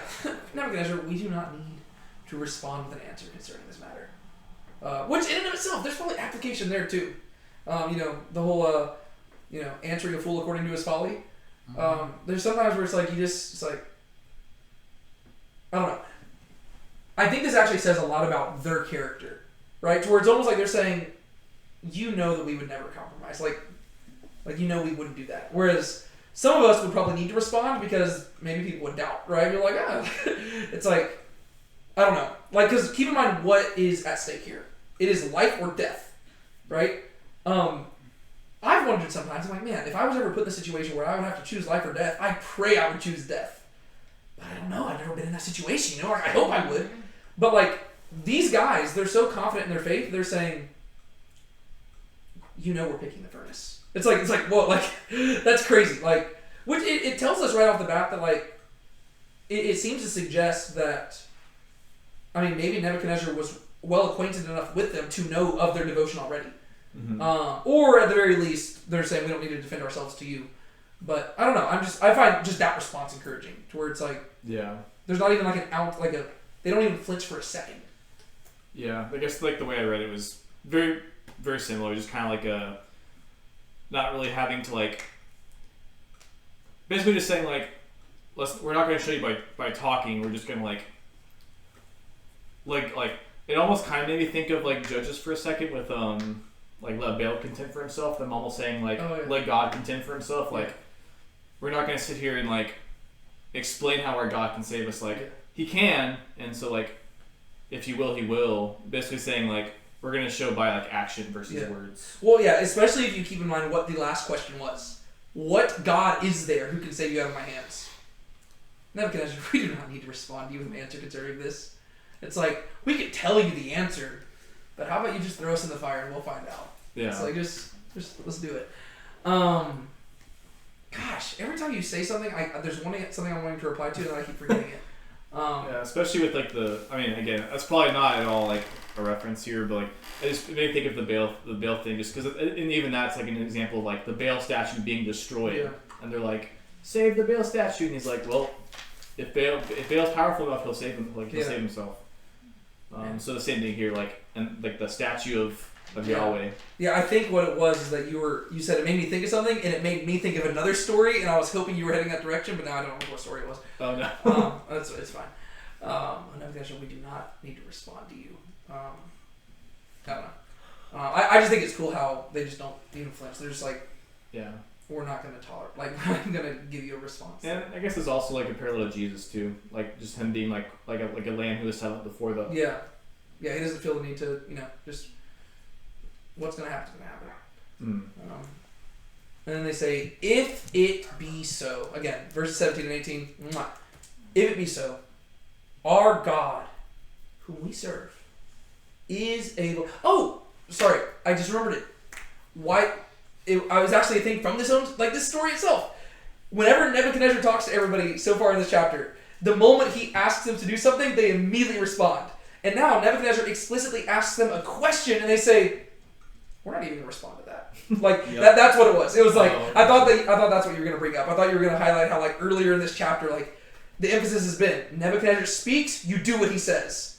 And that's whenever he commands them. Nebuchadnezzar's having just a friendly conversation here, right? He's just like, hey, guys. And he asks, like, a casual question, and it's almost a rhetorical question, right? To where he's not expecting a response, but they treat it like it was not a rhetorical question, and it was an actual question, and they say, we're not even going to give you a response. Which, if anything, they're actually like, they're making this more confrontational than it originally was, right? He was speaking to them almost like friend to friend. And then, it's weird that they give, like, they send, like, Amber Alerts for stuff in, like, Austin. Oh. It's like, Well, if it's... I mean, if they come down I to know the if it's like...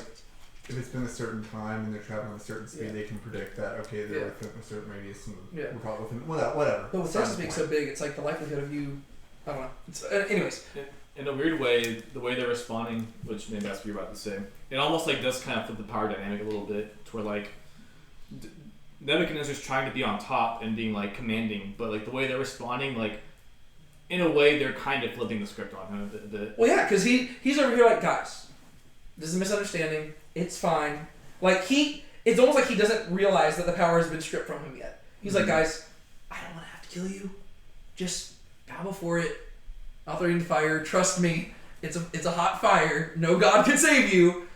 And they're like, oh, we actually beg to differ. And like there's an easy out of this, and to where it's like, this is where it's like, oh, it is a flip power dynamic, to where they are the ones in charge. And they're like, we're not answering you. He's like, it was a rhetorical question. You didn't have to say it like that. And then they're like, well, actually, let's explore this further. Right? And so like they are flipping it to where it's very clear. It's like whenever, I don't know, the people come to arrest Jesus, and they're saying, he's like, who are you looking for? We're looking for Jesus. And he says, I am he. And they all like fall backwards. Yeah. And it's like, oh crud. Like, it's like, I think that maybe he's the one in power. Like that's kind of how it is here. So they say, we're not going to answer this. If it be so, our God whom we serve is able to save us from the furnace of blazing fire. Like, I love that. Like, he just, like, they don't say he will. We'll get to that. He just says, like, he can.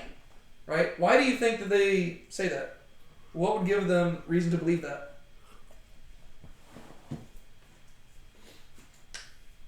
Like, what gives them reason to believe that God could save them out of the fiery furnace?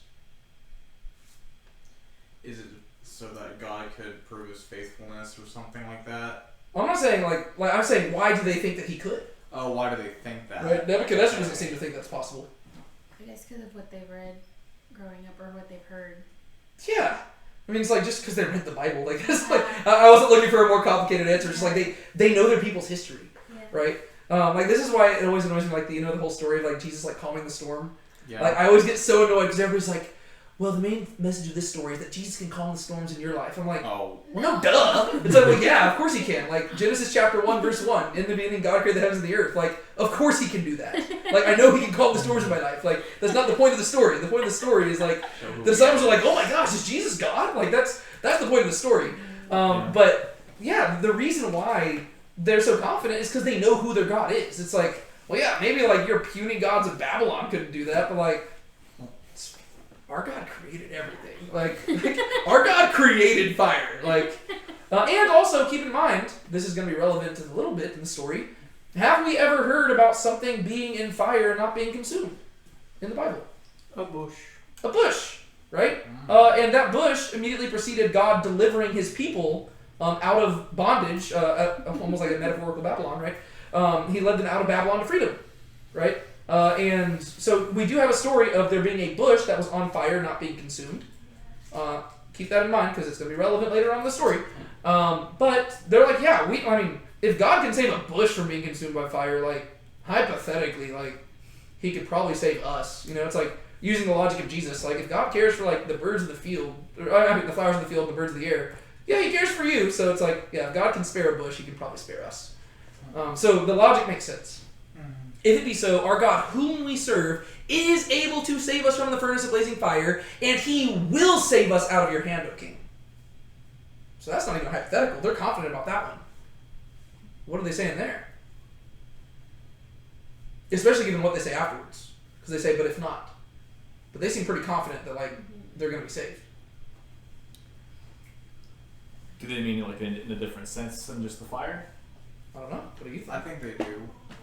Because, I mean, maybe I was thinking something along the lines of that when they said that God will save them out of Nebuchadnezzar's hand, they might be referring to more like just them not being under the power of Nebuchadnezzar and staying under the power of God, I think. That's how I interpreted it when I first saw it. Okay. What else do y'all think?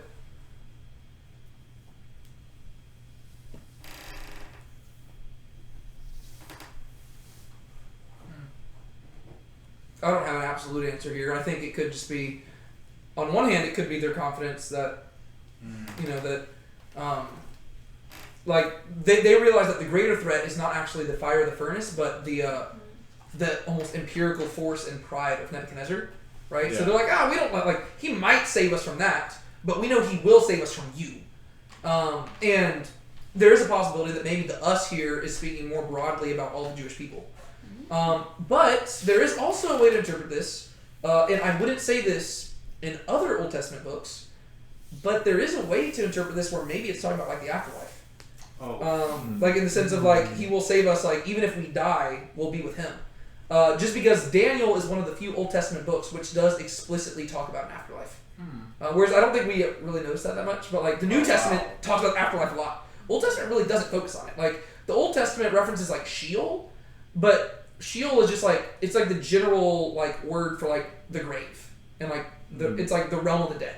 But like it's not like there's like a robust theology of what like what's going on in Sheol. Like that's like the general term where like the wicked and the righteous go to Sheol.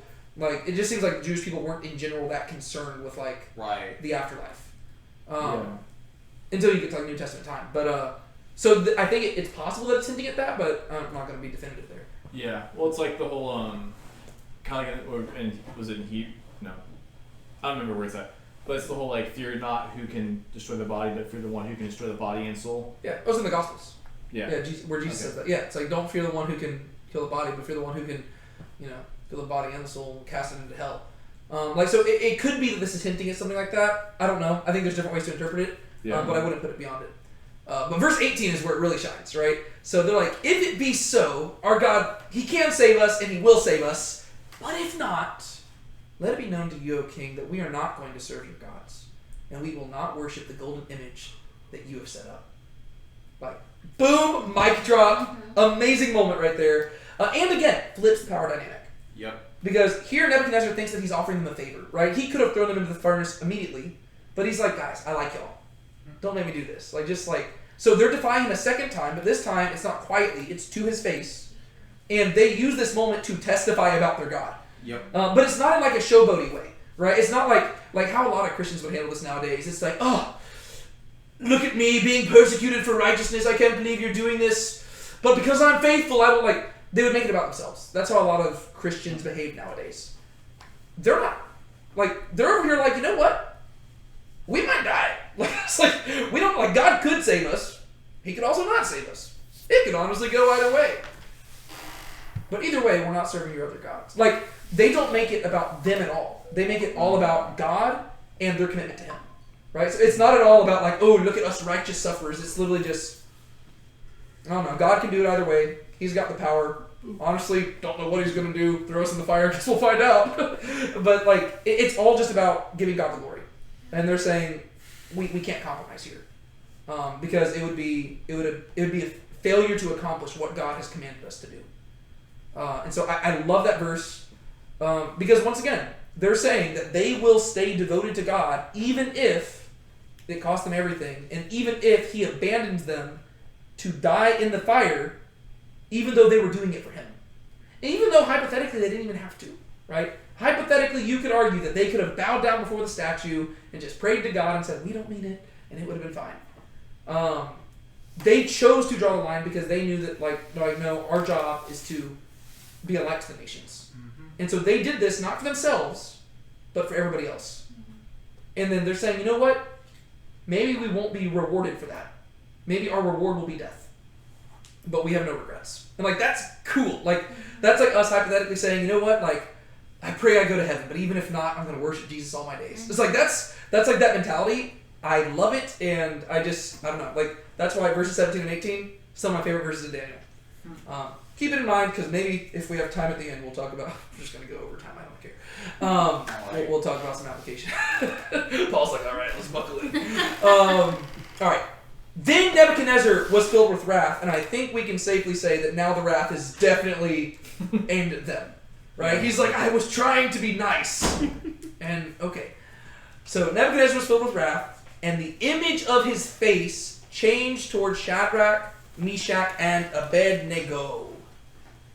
I was wanting to look this up a second ago. I was wanting to see if the phrase, the word image there is the same. Hello. It is the same as the... Yeah, that's interesting. So, you've got the image of gold that he set up, and now it's the image of his face. It's the same word, though. That's got to be intentional. I don't know what... Yeah, I'm trying to figure that out, too. Yeah, I'm trying to figure out exactly what it is, but that's definitely an intentional word there, just because it feels out of place. It's not a natural phrase. Yeah, the image of his face was turned. I'm going to have to reflect on that. I kind of feel like it was maybe coming up, as we discussed earlier, it was coming at them with an approach guys, come on, just bow down, worship it, I'm doing you a favor here, I really like you guys. And then they say that, and his face just totally changes expression. Yeah. And it means something totally different. Yeah. I'm thinking that because the word image, it's associated with worship and idolatry and stuff like that. And I guess it's almost throughout the book, it's a symbol of devotion. And so I guess, because it's the same word that's whenever you saw the image rising in the dream from last week. It's the same idea. So if it represents devotion or something like that, it could be just indicating he was on their side at first, but now that his image has changed because he thought that they were all serving the same image at first, right? It's okay, we're all so far they've been faithful servants and they have been good advisors and stuff in Babylon. And he thought that they were all worshiping the same metaphorical image. But now that he's realized that they've drawn a line in the sand and they are not worshiping his image towards them has changed. Does that make sense? I don't know. I'm still trying to wrestle through it. But anyways, we can come back to that maybe, or maybe not. He answered and said to heat the furnace 7 times more than it was usually heated. I don't think there's a way back then where they could have mathematically calculated that. What is the point? Whenever it says 7 times, what is it communicating? Purity. Well, not necessarily purity, but but I mean completion. Completion, right? The idea is make it as hot as possible is what it's getting at. He's I want these people burned to a crisp. Yeah, he wants them just totally just cooked.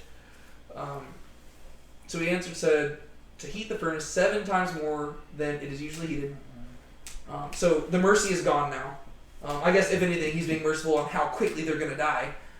And he said to the mighty men of valor who were in his military host to tie up Shadrach, Meshach, and Abednego in order to cast them into the furnace of blazing fire. All right, so earlier, what did we compare the furnace to? The altar? An altar. All right, and now we have them being tied up. What does that sound like? Sacrifice. It sounds like a sacrifice.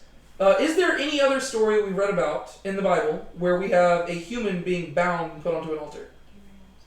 Abraham's son Isaac, Yeah, right? yeah. How did that story end? He was going to kill preserved. Isaac, but he didn't because God said not to. Yeah, Isaac was spared, Mm-hmm. right? Wonder how this story's going to go. So we got other people who are descended from Abraham and Isaac, who are being faithful to God, just like Abraham was, and they are bound, and they are being thrown into the... they're not just being laid on top of an altar, they are being thrown into the altar. And keep in mind, if this altar was used... if this furnace was used to melt the gold that made the statue, you've got another statue being cast into this, and if this metal is made like the last metal, it should burn. But this statue is going to endure, right? Because it's made of something stronger than gold. And so just the imagery is cool. So the men were tied up in their trousers, their coats, their caps, and the other clothes, and were cast in the midst of the furnace of blazing fire. Why does it draw attention to the clothes? I think there's two reasons here.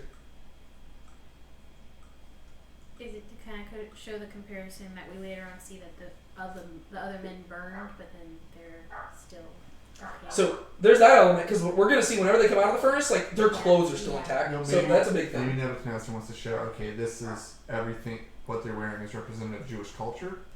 Not And I want Jewish to show. culture necessarily, but more so like their status among the Babylonians. That's what I was going to actually get at, because most likely they're not wearing Jewish clothing.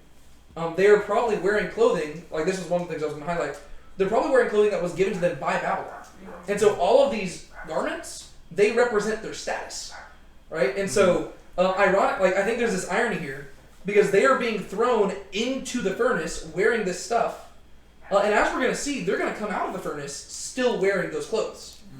And I think that there's like this underlying message that even though Nebuchadnezzar thinks right now that they are being terrible servants, they are actually being the best possible servants, because they are pointing Nebuchadnezzar to the one true God. And so like it's like, so they're wearing the clothes that Babylon gave them, and they are like, even in resisting the king right now, they are actually serving the king. And so they are going to go in and out of the furnace, and they're still going to be wearing these clothes given to them by Babylon, because they're being faithful advisors, and they're doing what God sent them to exile to do. Right? They're fulfilling their job as a light to the nations, which I think is kind of cool. Second reason that this is probably mentioned like this, just notice like the order that it lists stuff. What do you notice about it? Yes, it goes from bottom to top. What does that kind of contrast with? The way The statue that we talked about last week goes from head to toe. This goes from toe to head. And so whenever you think of, like, think about the words that we've been talking about. Stand, fall, right? You've got this statue that was described head to toe like it's going downwards, right? And by the end of the chapter, what happens? It gets demolished, right? Here, you've got these guys who are being described from toes to head as if they're standing up right as they're about to be thrown into the furnace. By the end of the story, they're still standing, right? And so that's why I was trying to highlight like if you notice the language, I think it's intentional. It could be reading too much into it, but I don't think so. Just because it seems like it's like a very boom, boom, boom. It's like you literally have one chapter, head to toe, and then now toe to head. You've got one statue that's made by man, demolished. You've got one, or these three statues that are made by God, and they will not burn in the fire, and they will not be demolished. And that's because they represent the stone that demolishes the other things, kind of way. Anyways, these men were tied up in their trousers, their coats, their caps. There's certain words here, like how it's translated, is just funny to me because, like, you can tell that they're probably just weird words in Aramaic, and the translators are probably just trying to, like, whenever you're translating into another language, it's very difficult because you don't want to, like you want to be careful not to translate different words the same way because it might make people think it's the same word repeated. Yeah. And so you can tell that, like, the translators are probably struggling on, like, what words to use, so they're using, like, bagpipes and trousers. Like, this is the most, like, Scottish sounding chapter of the Bible I've ever read.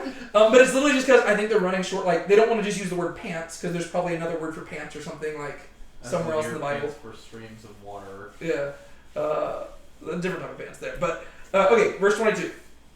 For this reason, because the king's word was urgent and the furnace had been heated to an extraordinary degree, the flame of the fire killed those men who carried up Shadrach, Meshach, and Abednego. So why is it that these people got burned up? Because of the fire was. Well, it says there's two reasons. One of them's because the fire's so hot. What's the other reason? Because they rushed it. They rushed it, right? Like, Nebuchadnezzar wanted it done quick. They did not have time to take the necessary precautions. And you get the idea that he's just in, like, this blind rage where he just wants it done. And it's like, I don't care if you die as well. Yeah. Just get him in there. These innocent people who have done nothing wrong, other than, I guess, like, submit to kill other innocent people, they end up dying in this. But what does that also tell us? The fact that these guys died. Oh, like if they survive, then like it's definitely God. Yeah. Well, yeah, like this tells us that apparently the fire is actually hot, right? It's not like it just looks like it's hot. No, like people literally throwing them in are dying. So it's not like you can't argue that the fire was not hot and that's how they escaped. It's like no, literally the people just trying to throw them in accidentally got caught up in it and they died too. And so it just lets us know like this is like a. Unfortunately, these people are casualties that let us know that the next thing that happens is a miracle. Because if these people didn't die, it could always be up for question. But now we know. No, it's like God putting his people in an impossible situation to show his power. Yeah, it's like the power, like it's like the Red Sea or something like that. Yeah. Mm-hmm. But these three men, Shadrach, Meshach, and Abednego, fell into the midst of the furnace of blazing fire, still tied up. Why do you think it keeps highlighting their names? Like it does it like. What, verse 16, verse 19, verse 20, verse 22, verse 23, it keeps repeating all three of their names. Why is that? Is it to emphasize that there's going to be somebody else in the furnace later? It could be that. It's like, you keep hearing, like, it keeps emphasizing just three, Yeah. which is probably important to emphasize because we're used to there being four, right? We're used to there being Daniel, where it's making clear, there's only three, there's only three, there's only three. Daniel's not here. There's only three. There's only three. And then it's like, well, hold on. 1, 2. Was Daniel there? Daniel wasn't there. Uh-oh. Yeah, so that could be an element of it. Ultimately, I don't have an answer. Like, that's probably a better answer than I could come up with. I didn't have an answer there. But yeah, that could make sense. But then again, I still wonder, like, I'm assuming the reason they're called by their Babylonian names is just because it's the king speaking to them and they are functioning as, his advisors. I don't know why Daniel isn't called by his name, but who knows? Daniel's the one who wrote the book. Maybe he's like, I ain't calling myself Belteshazzar. It's like, that's too much. I'm going to call myself Daniel. But then he's like, I'm going to call my friends by their Babylonian names, though. Shadrach and Meshach are like, dude, come on. I don't know. Yeah, but these men, so they're thrown in and they are still tied up. Which also indicates to us that whenever they fell in there, it's not like they were just like free and like be like dodging the flames or something. Like, no, they are in there. All right. Verses 24 through 27. Then Nebuchadnezzar the king was astounded and hurriedly stood up. He answered and said to his high officials, "Was it not 3 men we cast tied up into the midst of the fire?" They answered and said to the king, "Certainly, O king." He answered and said, "Look, I see 4 men loosed and walking about in the midst of the fire without harm, and the appearance of the 4th is like a son of the gods." Then Nebuchadnezzar came near to the door of the furnace of blazing fire. He answered and said, "Shadrach, Meshach, and Abednego, come out, you servants of the Most High God, and come here." Then Shadrach, Meshach, and Abednego came out of the midst of the fire. Then the satraps, the prefects, the governors, and the king's high officials gathered around and saw in regard to these men that the fire had no power over the bodies of these men, nor was the hair of their heads singed, nor were their trousers damaged, nor had the smell of fire even come upon them. Wow. Okay. So, big moment. Yep. What happens?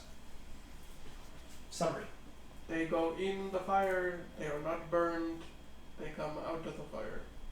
And also Nebuchadnezzar sees another dude in there and is Which I was gonna say, I was like, you just like skipped over that. Yeah. It's like, oh yeah, by the way, a fourth dude is in there. which I suspect it's like, is oh Jesus. yeah, by the way, another guy's in there. What? That'd be genuinely terrifying.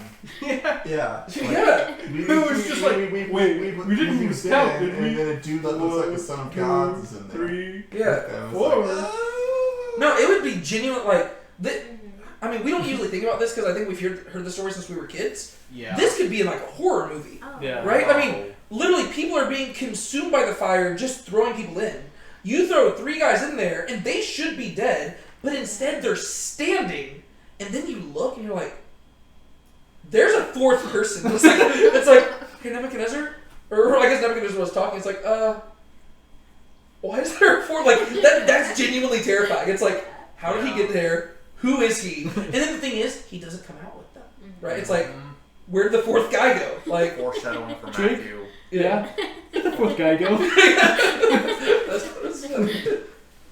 It's like, wait, did we all just hallucinate the same man? Yeah. That's a.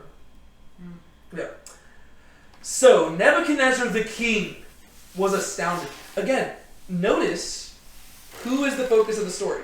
Nebuchadnezzar. Nebuchadnezzar, right? All this, like, all the details that we want to know are not told in the way we expect them to be told, right? Like, it doesn't just say, but they were in there, and behold, a fourth person was there. Instead, it's all from Nebuchadnezzar's perspective, Yep. right? This is like, it's weird. Like, imagine you're reading the Gospels.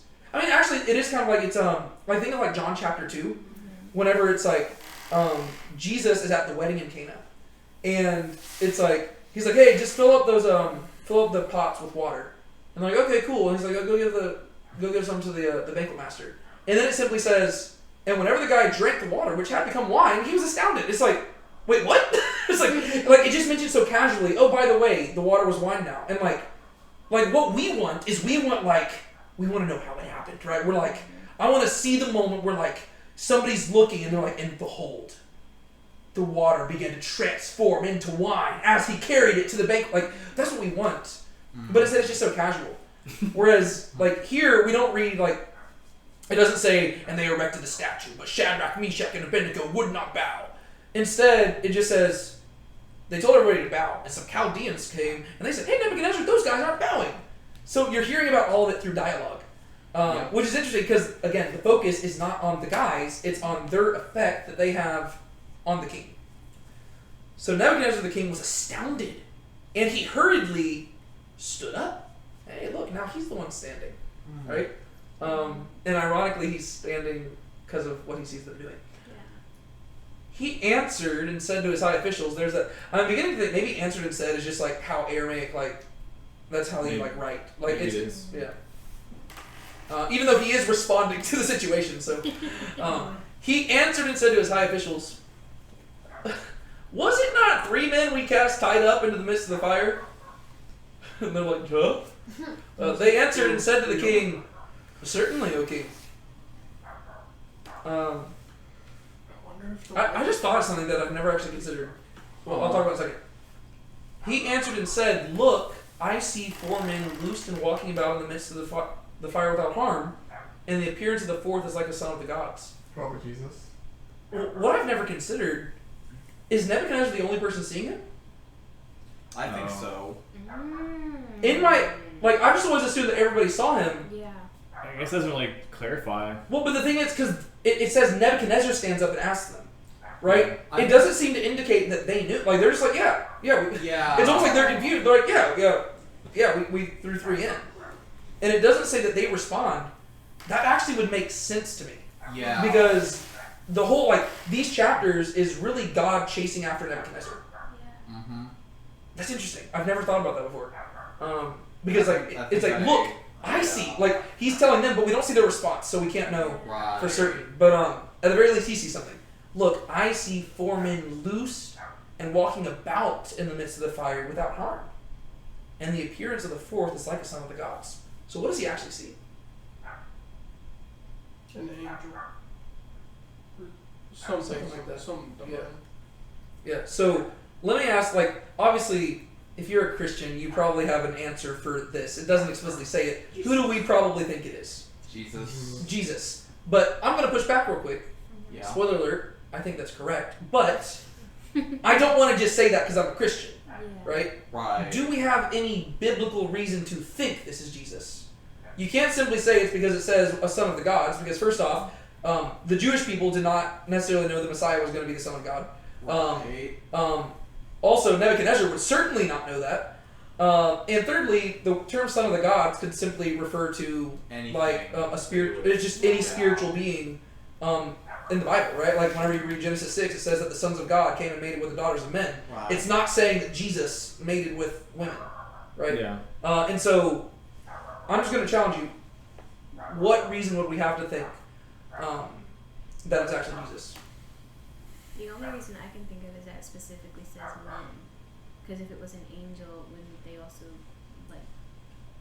It could, but in Genesis chapter 19 with like Sodom and Gomorrah, the angels are described as like appearing like men, right? And like even in like the Gospels, whenever the angels show up, it describes them as like men in white clothes. Yeah, I mean, I guess there's like stories throughout the Old Testament that talk about like this angel of the Lord, and there's like, I don't know if it's just that title alone, but there's just instances where people talk with this person, like in Judges you have Gideon, you have Samson's parents, and who else? There's several instances, or even like with Moses and the burning bush, these instances where someone sees someone or something, and afterwards they seem to either be in fear of dying, or they say, "I have seen God." Yeah. Well, the burning bush story is the one that I would most I would direct us to, because again, I think we should be cautious. I would lean towards this being Jesus. We can't confirm it, right? It could just be an angel, right? But the reason I would lean towards it being Jesus is because of the burning bush story. Because the only other story we have of a thing being thrown into a fire, or something being on fire but not being consumed, is the burning bush story, right? And it says, verse 2 of Exodus 3, "And the angel of Yahweh appeared to him in a blazing fire from the midst of the bush. And he looked, and behold, the bush was burning with fire, yet the bush was not consumed." And so it specifically says, the angel of Yahweh, and like you were pointing out, other places in the Old Testament seems to indicate, like people will be talking about the angel of Yahweh, and then after he leaves, he'll say, "I just beheld God." And so they seem to, like, the angel just means like messenger, right? So there's this angel of Yahweh figure who does seem to be described as God taking on human form of some sort. And in that story in Exodus 3, you've got the angel of Yahweh not in human form, but he's in the form of a bush that is not being consumed by fire, right? And so, since that's the only other example we have of something being in the fire but not being consumed, we could logically say, well, maybe this is the angel of Yahweh, in which case it would be Jesus. But we don't want to be like overconfident there, right? Because sons of God at the very least refers to some sort of spiritual being. But even then, he doesn't say it is. He says it looks like a son of the gods. Yeah, and also remembering like this is Nebuchadnezzar's perspective, so technically what he's describing doesn't necessarily have to be like that's. He's just describing what he sees and what that looks like to him, and so this isn't like a Jewish person saying like the son of God or son of the gods. Yeah, it's what it's from his own understanding of how things are. Yeah. But then like Daniel reporting this, it could have some implication like when you get later on Daniel chapter 7, like one like a son of man, right? Like that's true. The imagery is similar enough, or that's not similar. It's one like a son of man and the son of the gods, but I think there's a good argument to be made there's Jesus, but either way, whether it's just Jesus or an angel, what is the point of the story? Because sometimes we get so fascinated by like, oh my gosh, Jesus is in there, he's the fourth man in the fire. What is the point of the story though? Like the God's present.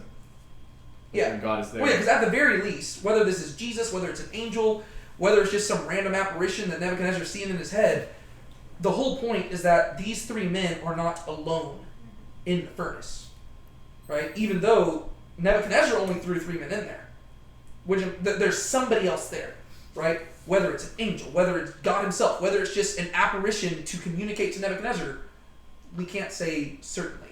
I was gonna read the footnotes, but they're kind of long. Yeah. I was gonna have one little thing. It was like something like, even if it was the pre-incarnate Christ, however, the pagan king would have not had him in mind, but a son of the Babylonian gods, perhaps a minor deity or an angel. So. Yeah, so at the very least, he seems to think it's some sort of god or something. Yep. What were you going to say, Sean? I was going to say, I mean, we'll talk about this when we go through Ezekiel, but one thing that Ezekiel says, or what he beholds, is this vision where God's like glory goes into exile with his people. And so like, this is kind of like another like micro story of like God's people, which is represented by Shadrach, Meshach, and Abednego, like the true Israel, the faithful few. They're going into exile through the furnace of death, and God is going in with them. Yeah. So like God's glory, which I don't know like what he's seeing, if it's like just a person or if it's like he's bright, like shiny or what. That's what I'm imagining. Because since he says it's like a son of God, like I'm imagining he's probably like emanating fulminating. Kind of like how Jesus is described in Revelation, where it's like the burning bronze. Yeah. But yeah, like in that sense, it might be like representative of like God's glory with his people. Yeah. in the furnace. Well, and this could tie into like Isaiah, because you remember like Isaiah 40 through 66 is all about comforting the people of Israel or Judah in Babylon when they're in exile. And in chapter 43 it says, "But now thus says Yahweh your creator of Jacob, he who formed you Israel, do not fear, for I have redeemed you. I have called you by name, you are mine. When you pass through the waters, I will be with you. Through the rivers, they will not overflow you. When you walk through the fire, you will not be scorched, nor will flame burn you." Right? And so it's like what God promised through Isaiah, which seemed to be metaphorical, is literally taking place here. Like, just like God literally guided them through the waters of the Red Sea, he is now literally guiding them through the fiery furnace. Which just, it's kind of cool. And so it kind of ties into like the same thing with like Ezekiel, where God goes with them into exile. And he, like, even though he's the one who sent them there, he didn't send them alone. Mm-hmm. And that's even what's cool about there being a fourth man there. Is like, if this is the angel of the Lord, what's cool is that in Exodus chapter 3, the first Exodus story, right, you've got the angel of the Lord in the bush and he's not being consumed. But now we get to see that just the people who are near to his presence are also sharing in the preservation, right? It's like, like to be close to God is to be preserved, which is just cool, right? And it's a, like, in this case, it's a reward of their faithfulness. But even then, I don't even know if it's a reward for them. I think that the reason they're preserved is less for their sake and more for Nebuchadnezzar's sake, right? Whereas I think that sometimes we, like, that's where we begin to apply it wrongly. We're like if you take the wrong application from this, you will think, I can go, you know, like God will definitely save me from death. Whereas the rest of the Bible makes it clear that that's not necessarily the case, right? I can do all things through Christ. Exactly, right? Like if you get thrown into a furnace, like they didn't know whether they were going to make it out or not. And I think the reason they made it out is because of what God was communicating to Nebuchadnezzar. It wasn't even necessarily for their sake, right? Because like if they died, they'd be fine, right? They'd be with God. And so I just think that's interesting. And so to kind of speed things up so that we can get to the final few verses and stuff. Nebuchadnezzar sees this thing, and then it says that Nebuchadnezzar came near to the door of the furnace of blazing fire, which is a bold move, especially since like the other people who came close to it got killed, right? But Nebuchadnezzar was like, I want to see this. He answered and said, "Shadrach, Meshach, and Abednego, come out, you servants of the Most High God, and come here." So I think the fourth man communicated his message. How's Nebuchadnezzar responding? Astounded, maybe. Or wait, we're in verse 26, right? Mm-hmm. Yeah. So whoever your God is the most powerful. Yeah, he's like, I get the point. He's like, all right, guys, you've made your point. Come on out. It's like, he's got to be feeling so stupid right now. Right? Like, he literally was like, if you don't do my one world religion thing, and if you don't help me build my metaphorical Tower of Babel, I'm gonna scatter you. And they're like, we're not doing it. And he's like, I'm gonna destroy you. And then he can't. And he's like, I got it. Like he's gotta be so humbled right now. Because there's no human explanation for this. Yeah. Right? It's like this is like 2 chapters back to back now where there's no well, I guess 3 chapters if you account for the diet thing in chapter 1. There's no explanation for what just happened. Like this, he's like, literally people were dying throwing you in. And also, I forgot to mention, they were unbound. The only thing that burned off them were the ropes, right? Which is just also kind of cool. Well, actually, it doesn't even say that they burned off. I wonder if like just they just got untied. Yeah. But that also to me calls back to Genesis 22 with Abraham sacrificing Isaac, and then it's like God calls and says, "Don't sacrifice the boy," and then like he, you know, the idea is that Isaac was willing to be a sacrifice, but there's another sacrifice for later on, right? And then I guess if you interpret this as being Jesus, that's actually even more beautiful. If like Shadrach, Meshach, and Abednego, here they are, they are literally living sacrifices who are offering themselves up, but then there's a fourth man in the fire just like talking with them, and like you can just like headcanon stuff where he's just like, hey guys, I appreciate it, but I'm actually the one who's gonna, I'll be the sacrifice. He's like, y'all go back out. It's like, I don't know, like that's just like a cool image if you think about it. So he says, "Come out, you servants of the Most High God, and come here." He's like, we need to talk. Shadrach, Meshach, and Abednego came out of the midst of the fire. I want a movie of this. Like I want a high quality movie of this. Then the satraps, the prefects, the governors, and the king's high officials gathered around. This is embarrassing for Nebuchadnezzar, right? All the people who he forced to bow down. Like, apparently this is, I mean, you gotta imagine that this was probably a public event, right? Oh, yeah. Originally, he was probably trying to keep it private, but they kept resisting him, and he probably said, okay, you're gonna burn in front of everybody, so nobody else does this. And now, he's like, in front of everybody, guys, come out. And now everybody's watching. These three men walk out of the furnace, and they all see this.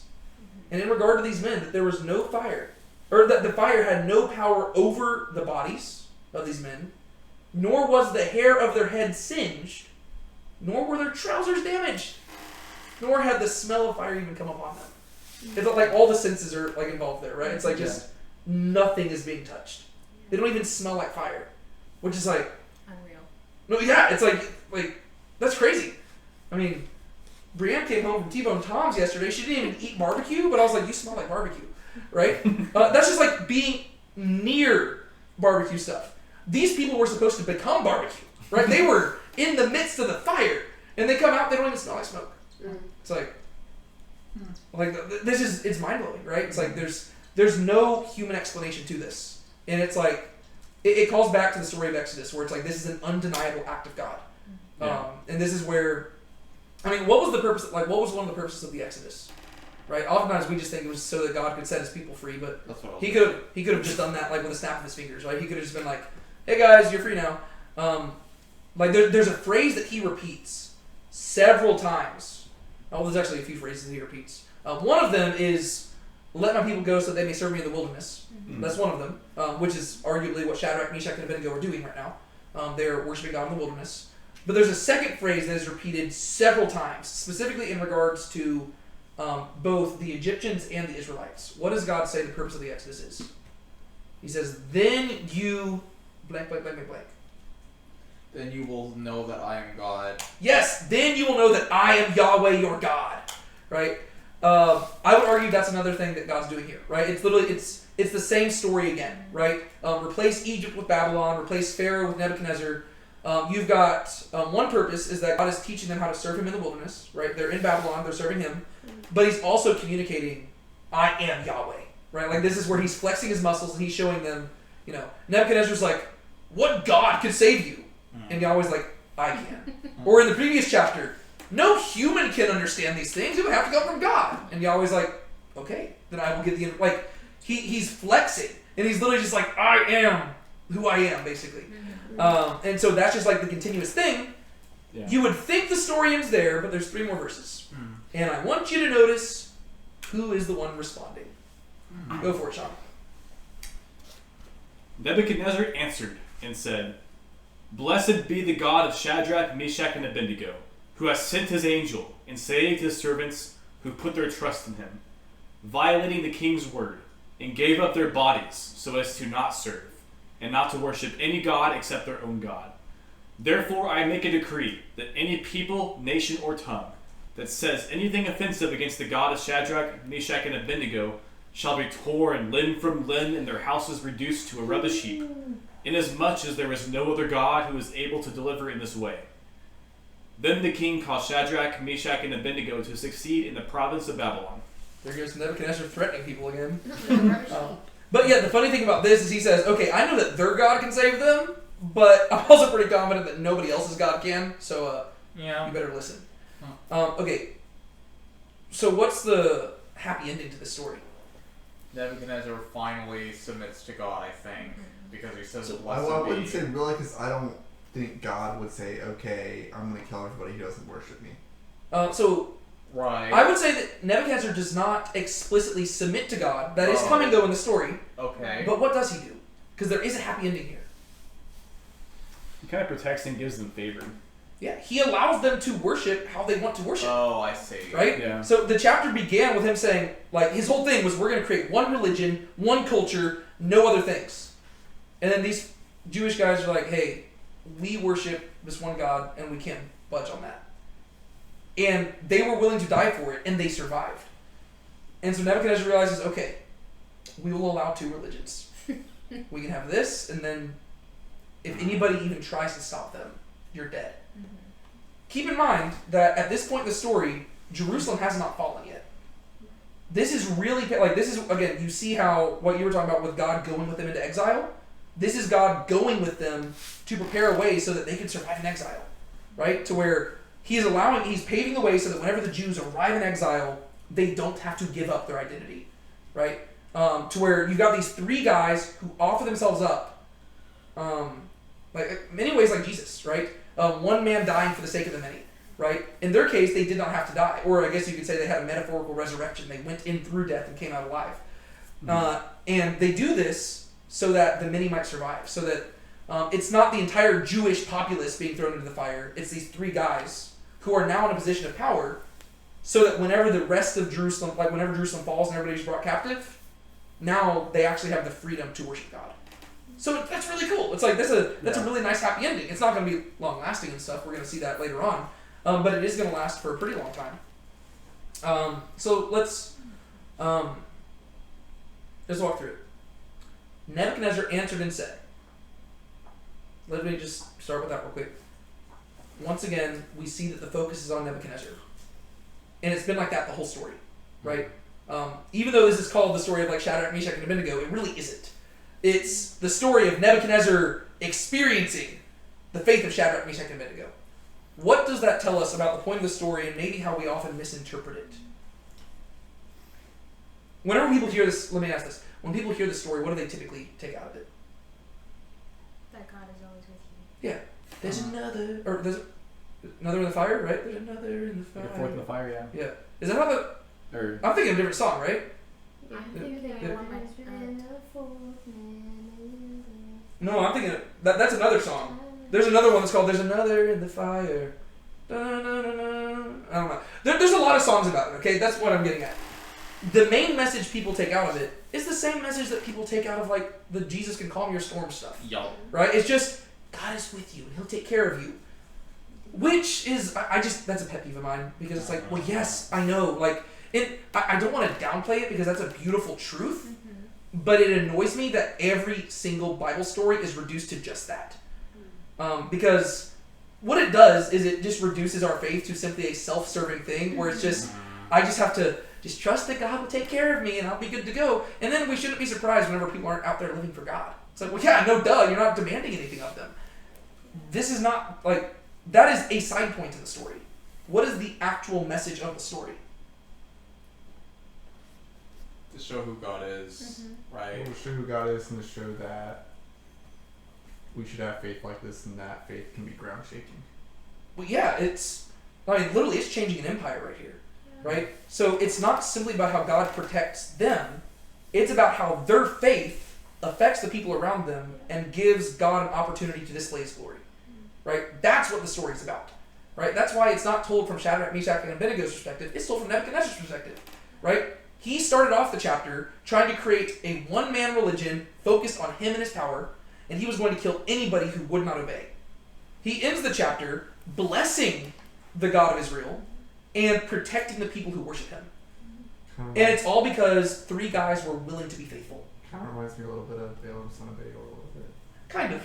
Yeah, there's the pride and the stuff like that. But the whole point of the story is that when people live by faith, it affects people around them, right? And that was the whole goal. We talked about it. Like, hypothetically, if they wanted to bow before the statue, they know that the statue means nothing, and they could pray for repentance. Like, they could just be like, God, we don't mean it. You know our hearts. They could have done that. But they realized that they exist to be a light shining in the darkness. And because they were that light, it affected things. And it gave God an opportunity to demonstrate His glory. And I would argue that that's what we're supposed to take out of it, right? I would argue that's why this chapter is written, right? We have to ask ourselves, out of all the stories Daniel could have shared, why did he share this one? Is it just because it's a cool story? Well, no, because there's probably a lot of cool stories that happened, and if he wanted to just emphasize how cool the story was, he could have told us more details. But he doesn't tell us all the details we want to know. He tells us Nebuchadnezzar's response, which means that he wants us to understand that our faithfulness will affect things, right? And I would say that as Christians, we have to realize that as well. But it's not about going, like, this is not the same as, I don't know, like Christians who go out on street corners and they've got like a picket sign and it says, God hates, you, and you. And then, like, they're like, oh my gosh, I'm so persecuted because people got mad at me. And so, well, yeah, no, people got mad at you. But, like, sometimes as Christians, like, we think those are the acts of faith that God's asking for. Whereas it's really not, like, as much that. It's more like places where we have to figure out, as Christians, again, where are we willing to compromise and where can we not compromise?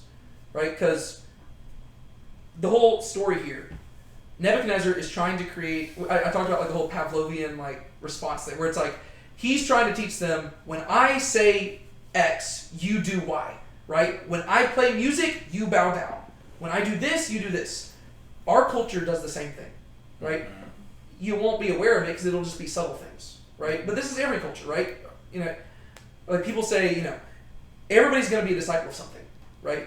If you're not a disciple of Jesus, you will be a disciple of something else.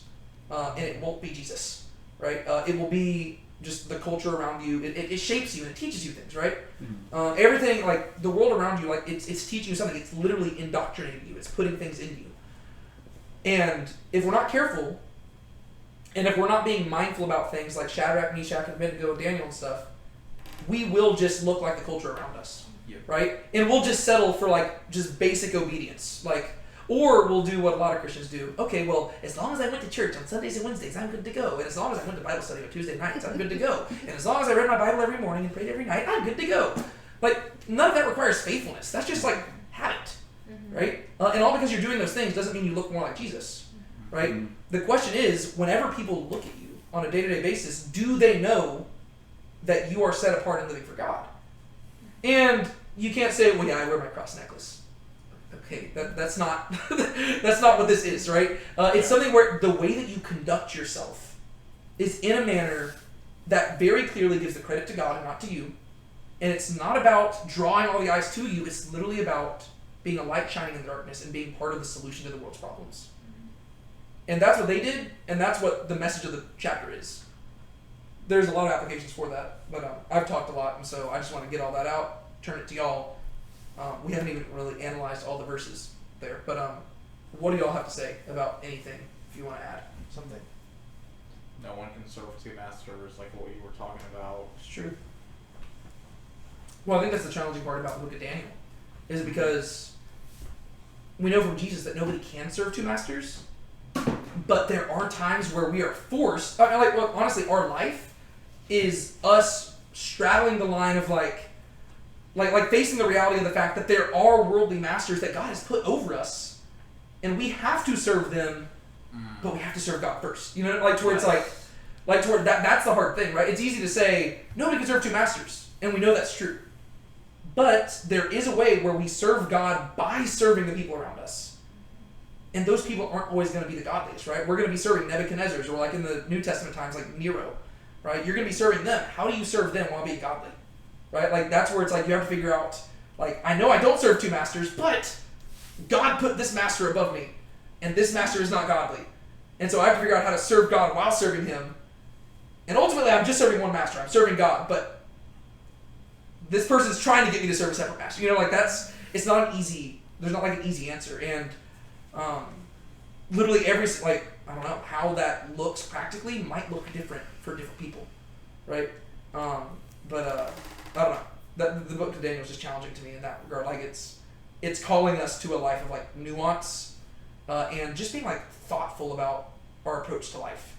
Right? We can't just make like hasty decisions and just be like, oh, it's not always just black and white of like this is good, this is bad. It's like, okay, I might be in a bad situation that can be worked for good, or I might be in a good situation that if I'm not careful could turn bad.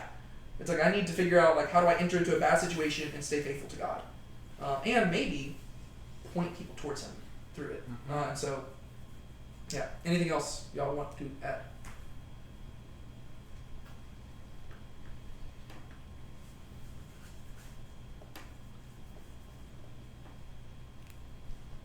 So going back to this, just to go through it real quick.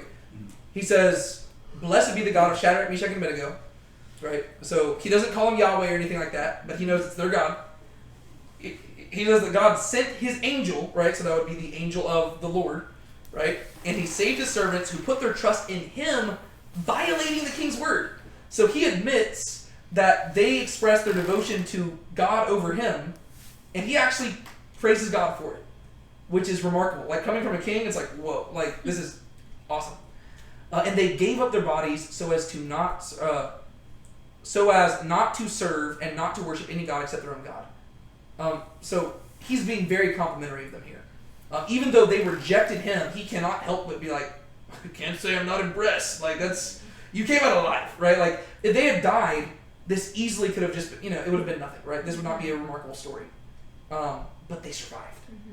And because of that, it's like, again, Nebuchadnezzar's pride was his own downfall, because like, he tried to build this statue of gold, and now he is forced to realize that these people are made of something that is stronger than gold.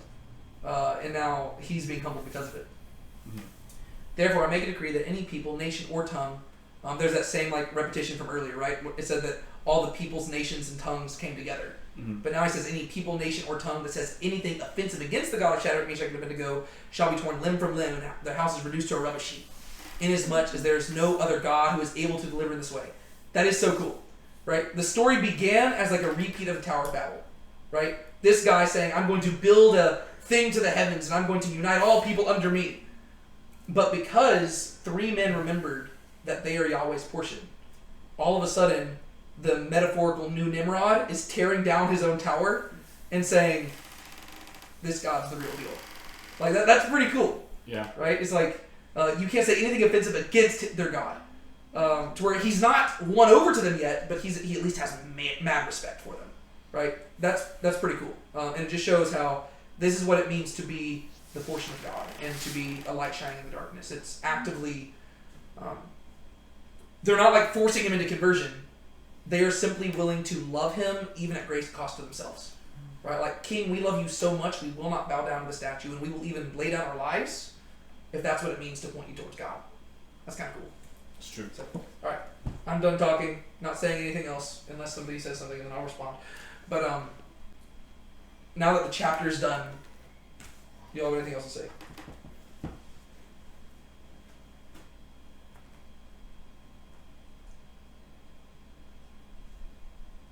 Going once, going twice. Going 3 times. Alright. No application points beyond the ones we talked about? I'm just tired and want to go home. Okay. Let's close in prayer. And I will remind you, next week, bring a snack, bring a mask, and don't ask questions.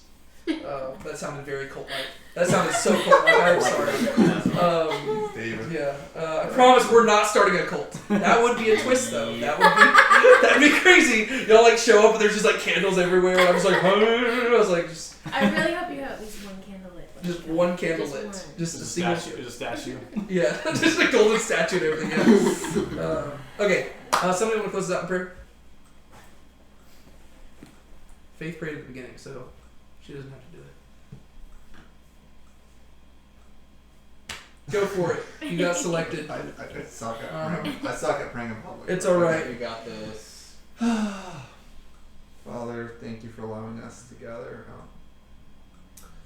Instead of your word free of persecution, I hope you would engrave this word on our hearts and not just let it go in one ear and out the other. And give us guidance and wisdom as we go throughout our week to serve you better. In Jesus' name we pray. Amen. Amen. Amen.